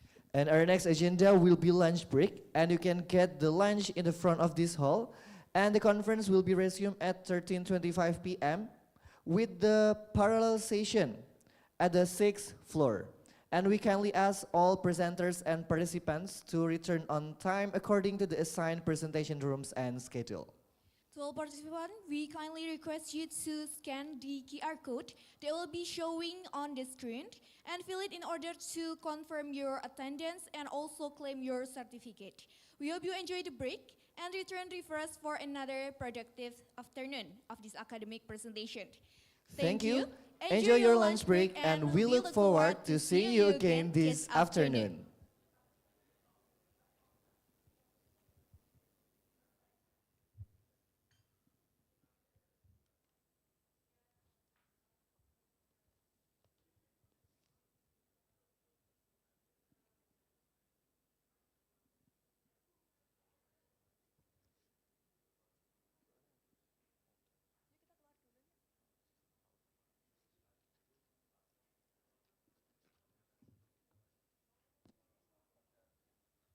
Baik, kami informasikan kembali kepada para peserta dan juga partisipan bahwasanya untuk istirahat makan siang pada siang hari ini bisa didapatkan di luar dari ballroom ini, dan untuk para partisipan bisa kembali untuk melanjutkan parallel session ya sebelum pukul 13 lebih 25 menit. Dan kami informasikan kembali bahwa kami minta partisipan untuk mengisi kode QR yang telah tertera di layar untuk kedaftar kehadiran dan juga untuk klaim sertifikat. Terima kasih.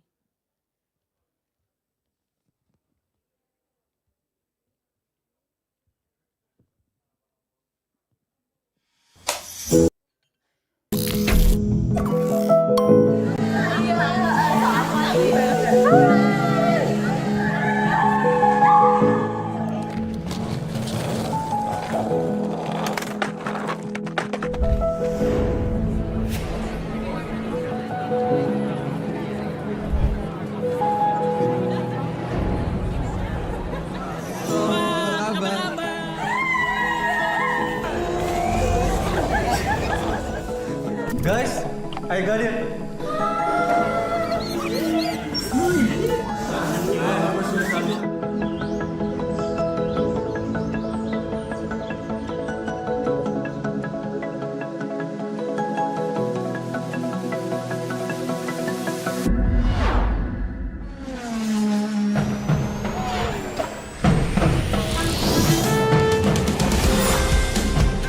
Your future.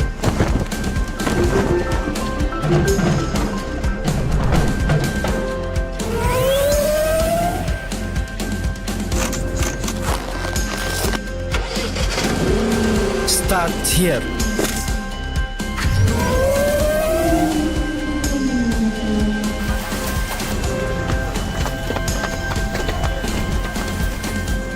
From one step forward, our work opens wide.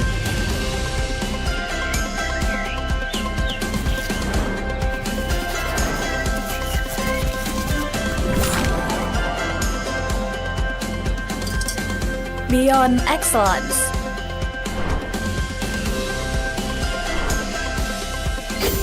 To be here is to be among the world's best.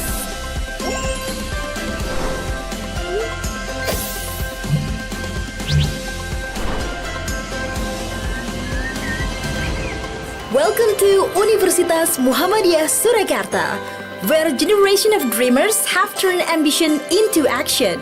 Since 1958, we've been more than a university. We're a launchpad for extraordinary futures. Our roots run deep, our legacy stands strong. Each of us dreams hard and studies harder. Every conversation brings us closer to the kind of future we want to build. We begin with curiosity, a question, a reaction, a pattern waiting to be understood. Then we turn that curiosity into our passion, the passion to seek beyond the obvious. What do you see? I see possibilities everywhere. Something massive. Systems that power progress, engines that move communities, and dreams that become landmarks. K300 Pak 200 nih. Pakai K300. Oke. Welcome to the Maker's Playground. Oh, something breaks? Awesome. Now we know how to make it stronger. Build, test. For night, it takes curiosity, courage, and for night, it takes curiosity, courage, and a whole lot of error. Wins, fails, breakthroughs. It's all part of the ride. And we wouldn't trade it for anything. Because nothing hits harder than learning from someone who once sat in the same seat. Oke teman-teman, jadi untuk menjadi seorang yang sukses, kita harus mempunyai pemikiran-pemikiran yang positif dari lingkungan, dari teman-teman untuk memudahkan kita untuk mencapai cita-cita. Oke? Oke. This is where life gets louder. Stepping out of your comfort zone, finding out what you're really made of, because growth lives in the in-between. Between effort and triumph. Between failure and the next try. In that breath, before you go again, you are a game changer. Whatever drives you, that's a place to grow. Hey, fight the bow. For you to become truly you.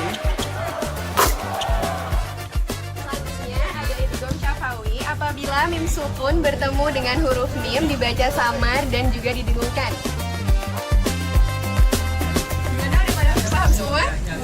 Time to explore tradition that still whispers.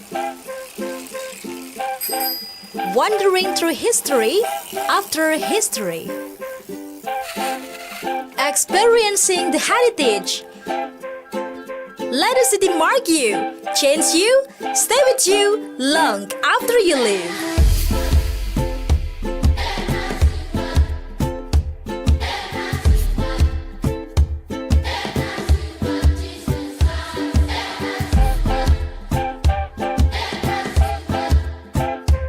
This isn't just culture, it's a vibe. Where else can you experience all of this? Every dream finds its people, and people like you move the world forward.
Ladies and gentlemen, please return to your seats and direct your attention back to our agenda because the agenda will be started early. Thank you.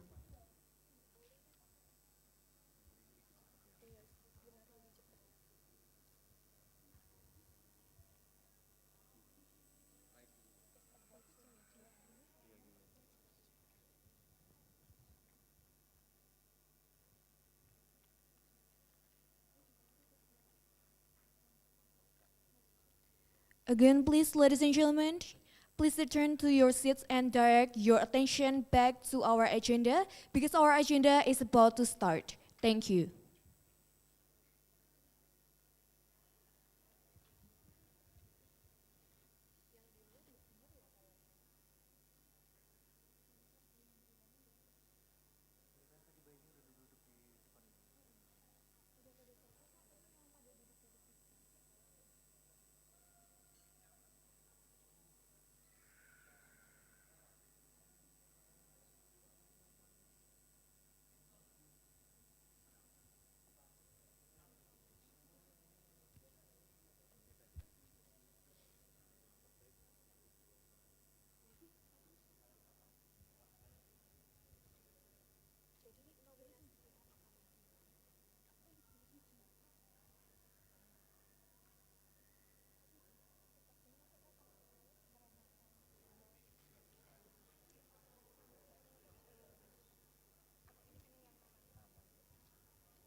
Bismillahirrahmanirrahim.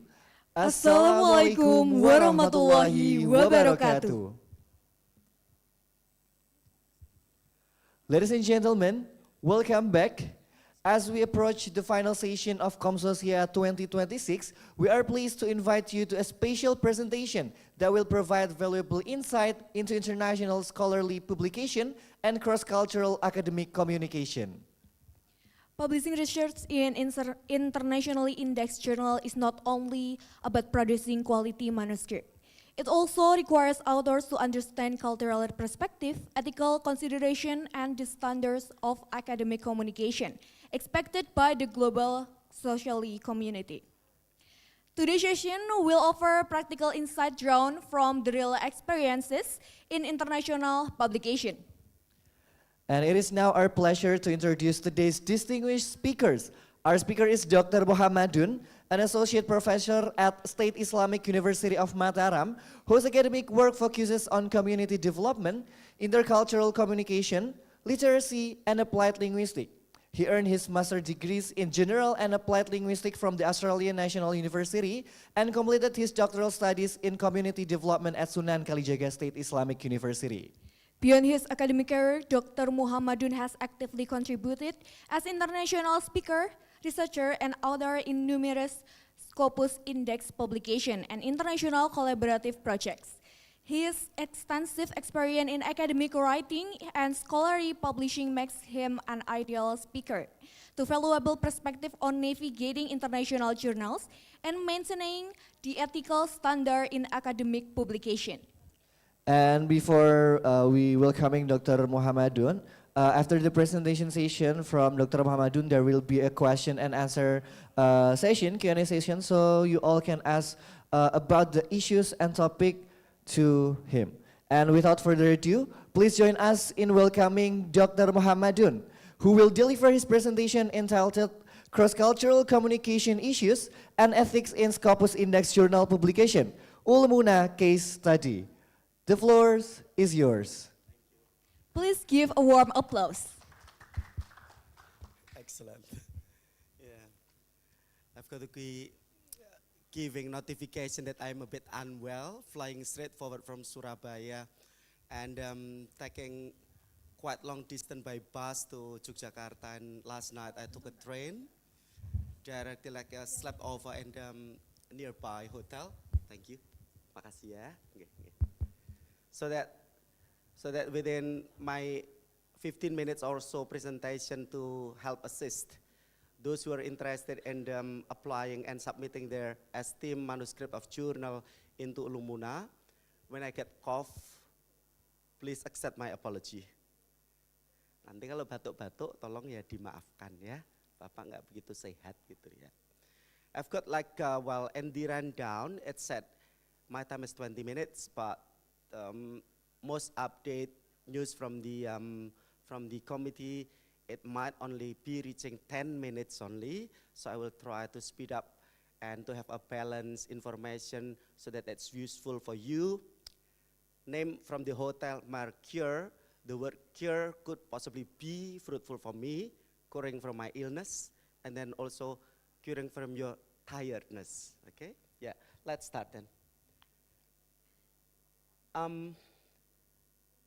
The red lines, cross-culture and ethical issues phrase would like be possibly put into the word rhetorical because I need to speed up the time. So it's like a, well, an art of our language, particularly when we use English as non-native speaker of English in an academic writing setting. I will be bringing some samples from Ulumuna study case through proofreading of quite many examples of manuscript that we proofread. And there are some interesting points about cross-culture and ethics that we need to share so that it's easier for you to submit and there is like a higher percentage for you to be accepted. Silahkan di halaman 2. Makasih ya. I'm old enough and it's a bit hard for me to have a look at the non-HD screen like this, but I'm trying my best. So data from proofread manuscripts through coding and thematic analysis have been quite carefully divided into good analysis for you to be chewed on. There are 2 findings. Number 1 is mainly related to difficulties with grammar, mechanics, and lexicons. However, beyond that, the issues of cultural identity in writing is also of an importance. We'll be bringing an example. So that's what we call, and also other journal calls, writing intelligibility. What's meant by being intelligible in writing means, like TOEFL structure and written expression that are very familiar to us, we are dealing with not only structure of English, but also with the written expressions. That means there is an issue of cross-cultural communication and understanding in our academic writing when writing in English, which is not our native speaker language. Silakan dilanjut lagi. Thank you. Yes. Thank you. So first one is the term rhetorics. Our findings in Ulumuna Journal, there is like 5 components of tendencies from Indonesian writers writing in English. The blue one in C refers to what's so-called here very long writing of introductory part rather than writing straightforward early research gap. The picture on the left, the green lines, resembles efforts that we, the editors of the journal, have done to actually like to shorten the long introductory part that the writers have already submitted. It's a pain in the ass, of course, yeah. But what we need to clarify here is actually, there are actually cultural issues of us making indirect communication with expectation from international journal peer editor to have please concise sentences and cohesive paragraph. That's the first lesson learned that we need to learn. Next, please. Okay. One example that we bring here from the issue of mechanics. The upper one is original text. The later one is the edited version. It's all coded and they are consented. I will read over the original version and make a highlight on the edited version. The original version says, from a particular paper in Islamic studies, saying the hierarchical transmission of Islamic authority facilitate the historical flow. And the edited version, it's written down, facilitating the historical transmission. The reason we put forward the transmission replacing the flow is actually to avoid literal translation. It's an issue of linguistic across culture, simply because the lexicon, when we read over a wide array of Islamic studies texts, the historical wide array of period of time is never meant to be written in historical flow. The word flow there is not lexically correct. So it becomes a problem for us because we Indonesian writers, when writing in English, and we lack of English readings to be good model of writing, tend to literally translate the Indonesian word into English. Please avoid that. Next, please. Okay, thank you. Another example for mechanic. Case 2, at the original part, we write down, the author wrote down, the spiritual core initiates the dissemination process through a primary path of authority and various channel routes. It's been edited into the process of through a primary path. It's not a good lexicon, again, becoming through a primary line of authority and various channels. Our reason is actually natural collocation. So the word collocation is how a particular word and phrase are commonly used in English text, and it's naturally happening like that. So that's why it's called written expression naturally, and it becomes intelligible to be read, so that it becomes, the readability becomes improved. Next, please.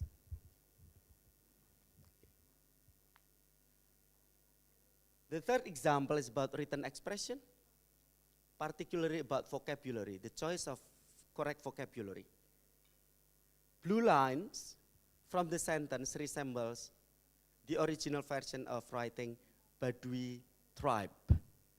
But seen from the anthropological point of view, we've got a problem of writing tribe there because tribe resembles the meaning of uncivilized group of people, while Badui has got their own civilization.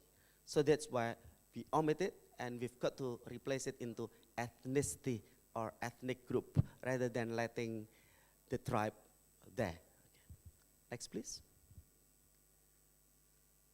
The next study case that we have is actually suggestion to use strong academic wordings, particularly strong academic verbs. However, we also need to balance out to match the verb to the available evidence strength that we've got from our data.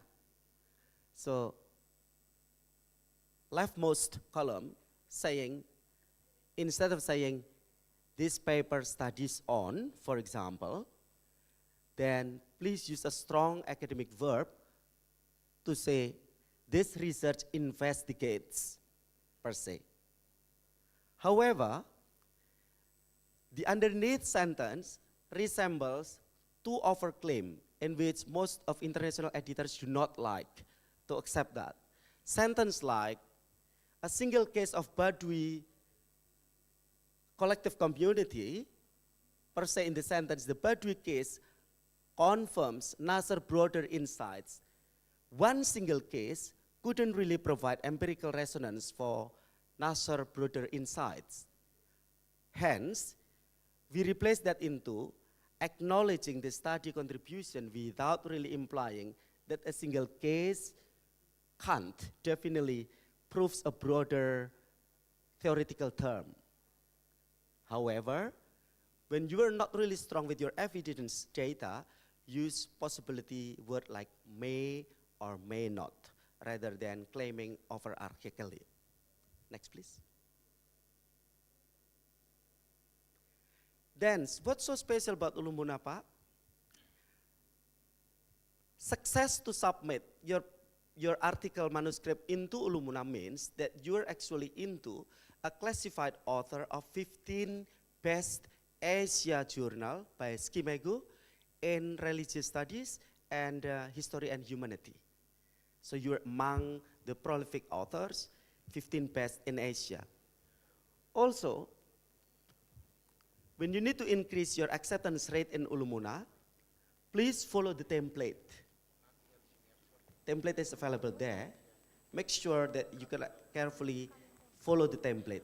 And make sure that you write down your wording within 600 into 800 wordings only.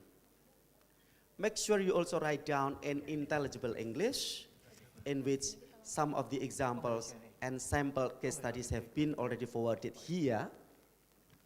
Plus, that kind reminders for us, quite many editors, not only Illumina, do not really reject manuscripts simply because authors are non-native speaker of English to write down in English, but they may reject manuscript when language obscures scholarly writing. Okay. Thank you so much. Terima kasih. Assalamualaikum warahmatullahi wabarakatuh.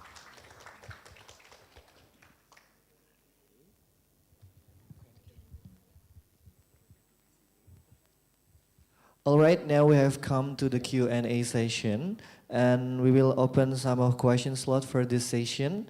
And for those who would like to ask to Dr. Muhammadun, please raise your hand and mention your questions.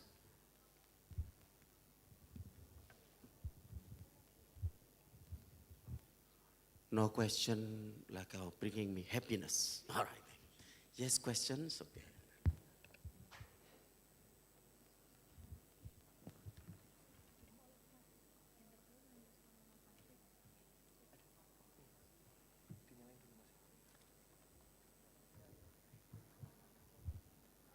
I think it should be clear then.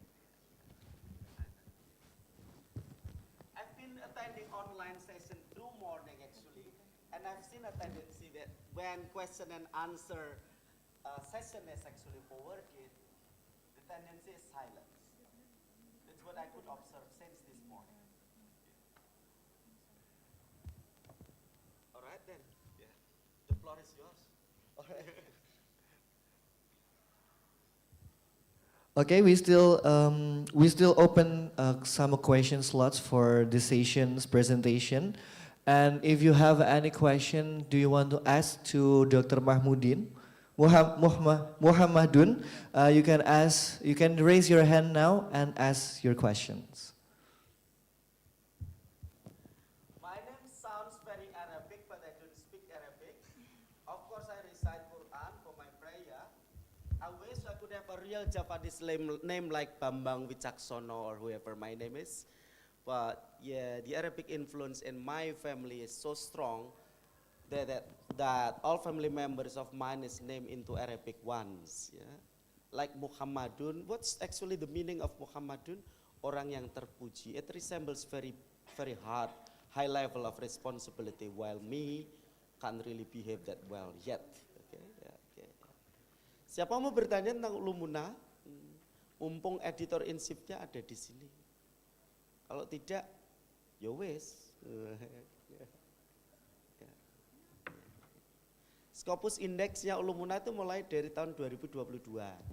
Ya, oke, sekarang. SCR-nya 0.24. That means we are within the best 25% quartile 1 in religious studies and history and humanities, gitu ya. Jadi bapak-bapak, ibu-ibu dosen yang mau ngambil untuk professorship, nulis di Ulumuna itu eligible untuk mengklaim bahwa satu artikel telah dimuat di jurnal yang international reputation journal, index Scopus journal. Oke, gitu. Kelihatannya udah jelas deh mas. Okay. Mereka ready to have like to embrace the opening session, right? Okay.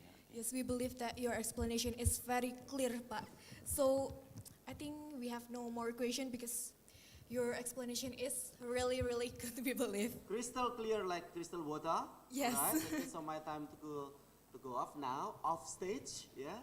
Thank you so much for attending the session. Terima kasih.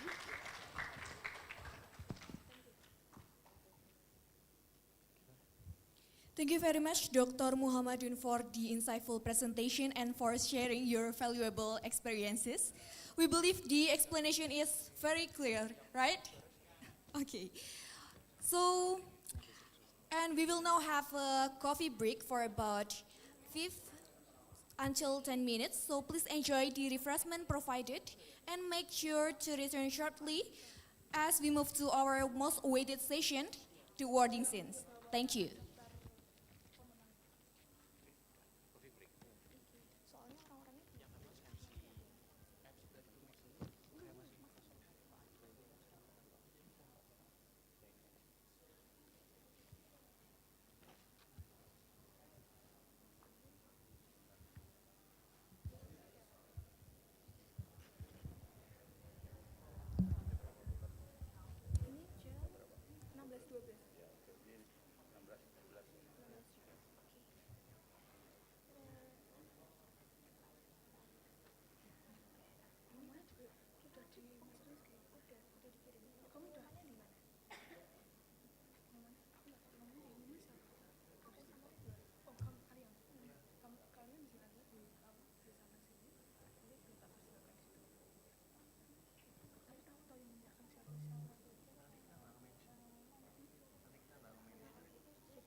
Ladies and gentlemen, as we have now come to the final part of today's conference, we would like to take a moment to celebrate the remarkable achievement and contributions that have made COMSOCIA 2026 a meaningful and successful international conference. It is now the session that we all have been waiting for, our awards ceremony, where we will recognize our outstanding contribution throughout today's conference. May we kindly invite everyone to direct your attention to the stage as we begin the presentation of the awards.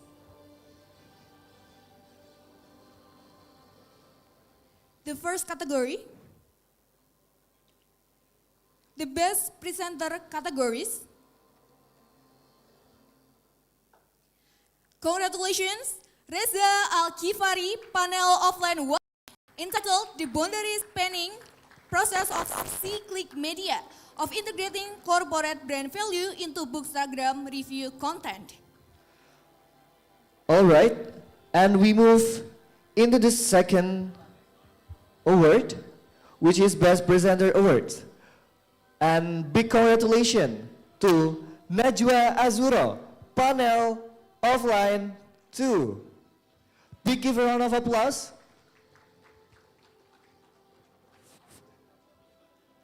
Move on to the next best presenter.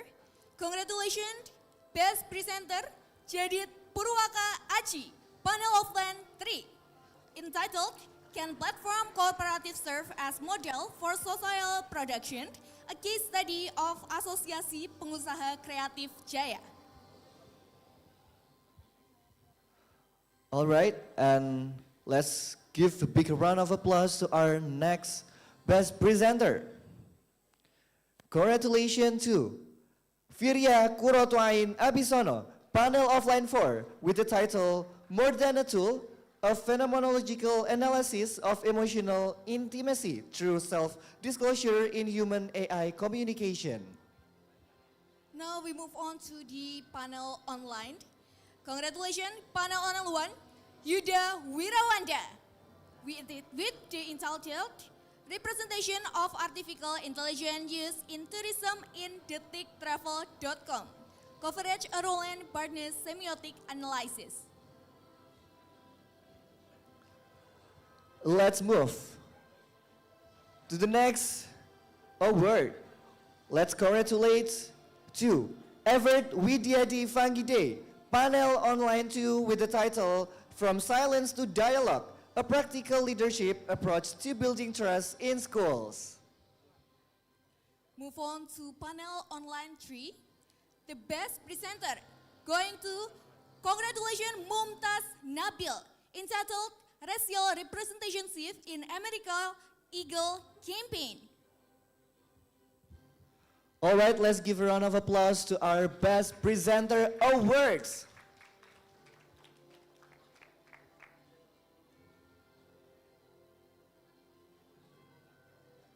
All right, we invite Bapak Dr. Andika Sanjaya into front of the stage.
All right, and to create memories together at COMSOCIA 2026, let's take a photos together with all the best presenters.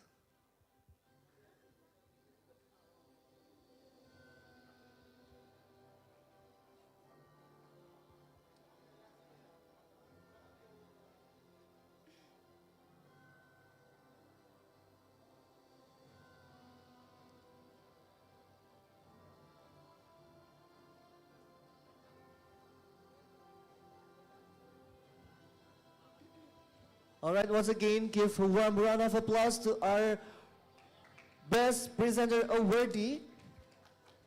And after we heard the Best Presenter categories, we move into Best Paper categories. And the first one, let's congratulations to our Best Paper awardee. And that goes to congratulations to Rani Sakraloi, Rifdah Anggraeni, and Afika Islahun Natsa.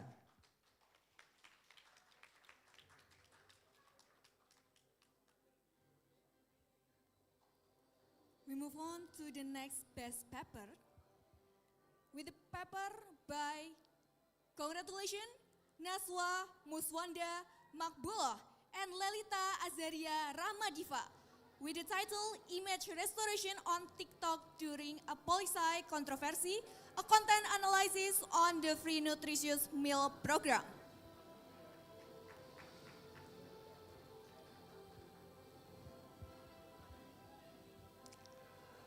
All right, and after we heard the second awardee for Best Paper, let's move and congratulations together to Jadid Purwaka Aji with the title Can Platform Cooperative Serve as a Models for Social Production? A case study of Asosiasi Pengusaha Kreatif Jaya.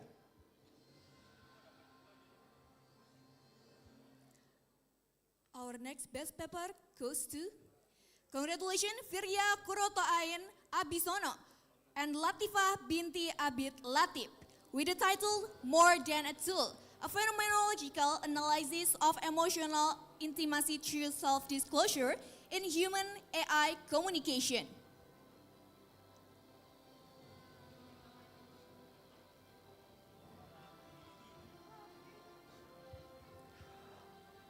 All right, and let's congratulate for the next achievement also as the best paper. And it goes to Siti Naisyah Mbaba Budu, Dr. Ansar Suherman, and Muhammad Hidayatullah with the title What Makes Government TikTok Visually Engaging? Audience Preferences for Bau-Bau Series Visual Communication.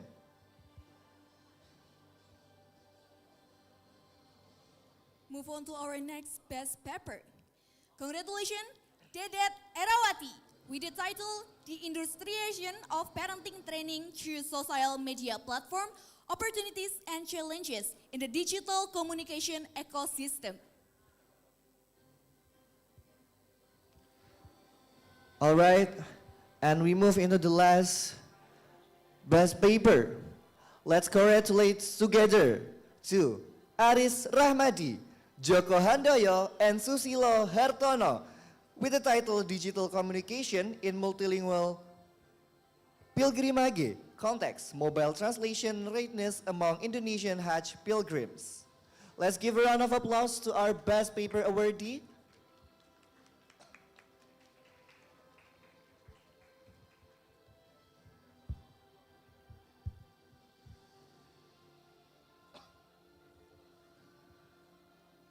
And we kindly ask to Mr. Sidik Setiawan to give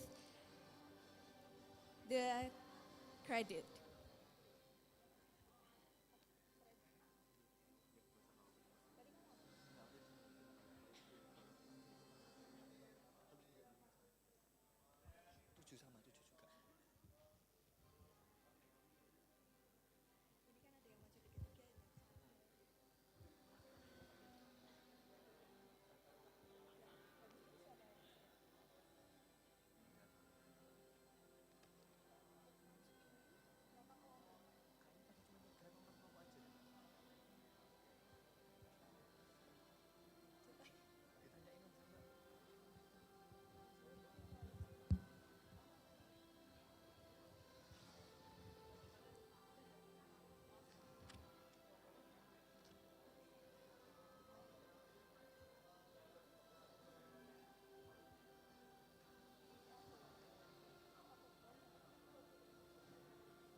ladies and gentlemen, let's give a warm applause of the best papers. Last but not least, we're going to announce the best questions. We have 3 participants, and please go into the stage. Participant 1, congratulations to Nur Fauzi. Participant 2, congratulations to Jadid Purwaka Aji. Last but not least, congratulations to Petrus for the best questions. Let's give a round of applause to our 3 participants who give the best question at the Q&A session with our keynote speakers this morning.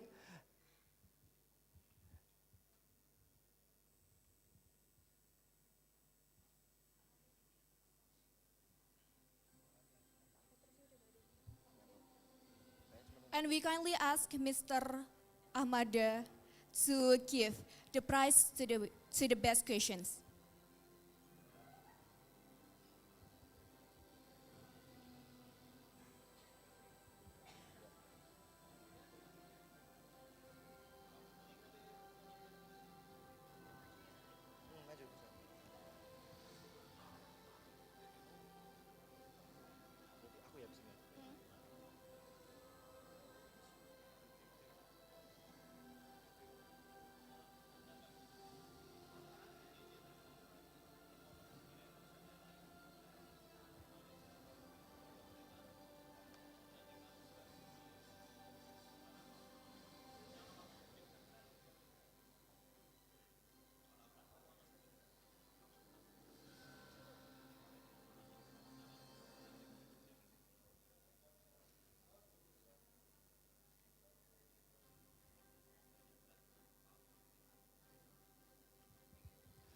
All right, once again, let's give a warm round of applause to our 3 participants with the best questions.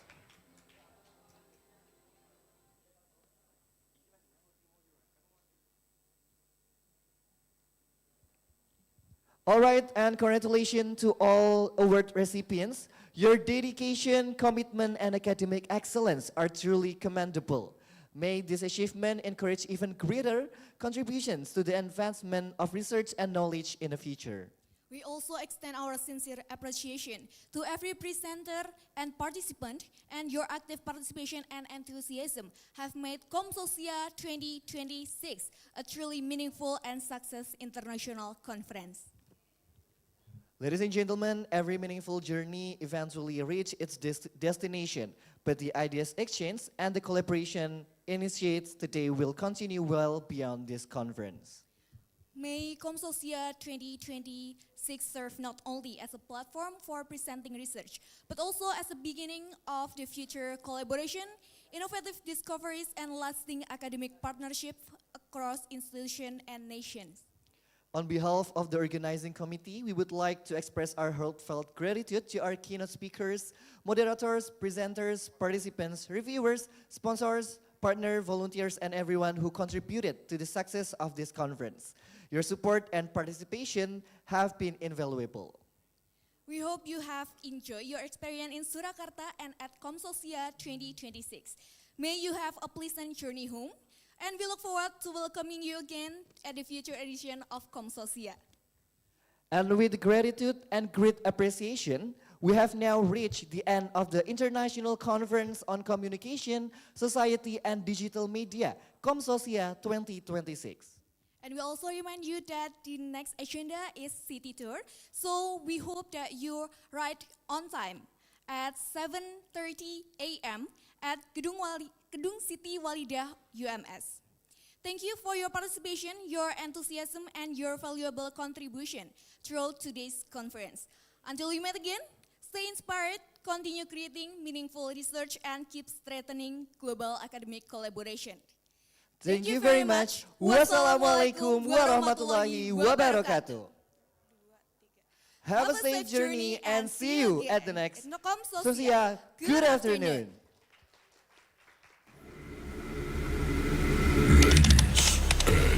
Gentlemen, may I have Everyone leaving this room, let's take a photos together. It's time for the final countdown. The show starts in 5, 4, 3, 2, 1. Let's roll. Dan panitia juga, monggo kita foto bareng dulu ya.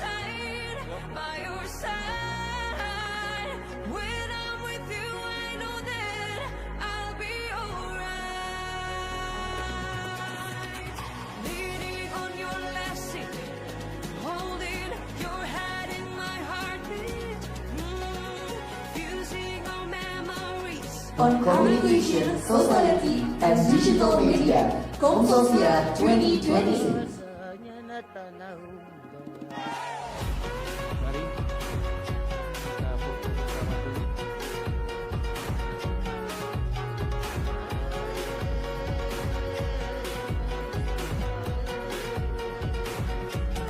Friends, first, let us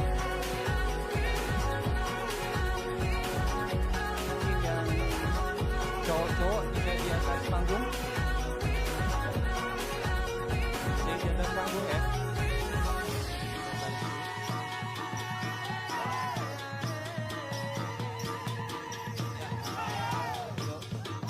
Yang di atas, cowok-cowok. Waktu tersimpan, sangat tersewa, langit jingga pun bicara, menghantar di surga dunia. Baik, kami juga mengundang untuk seluruh jajaran Bapak Ibu dosen dari Fakultas Komunikasi dan Informatika untuk bisa maju ke atas panggung untuk melakukan sesi foto bersama dengan para partisipan dari COMSOCIA 2026.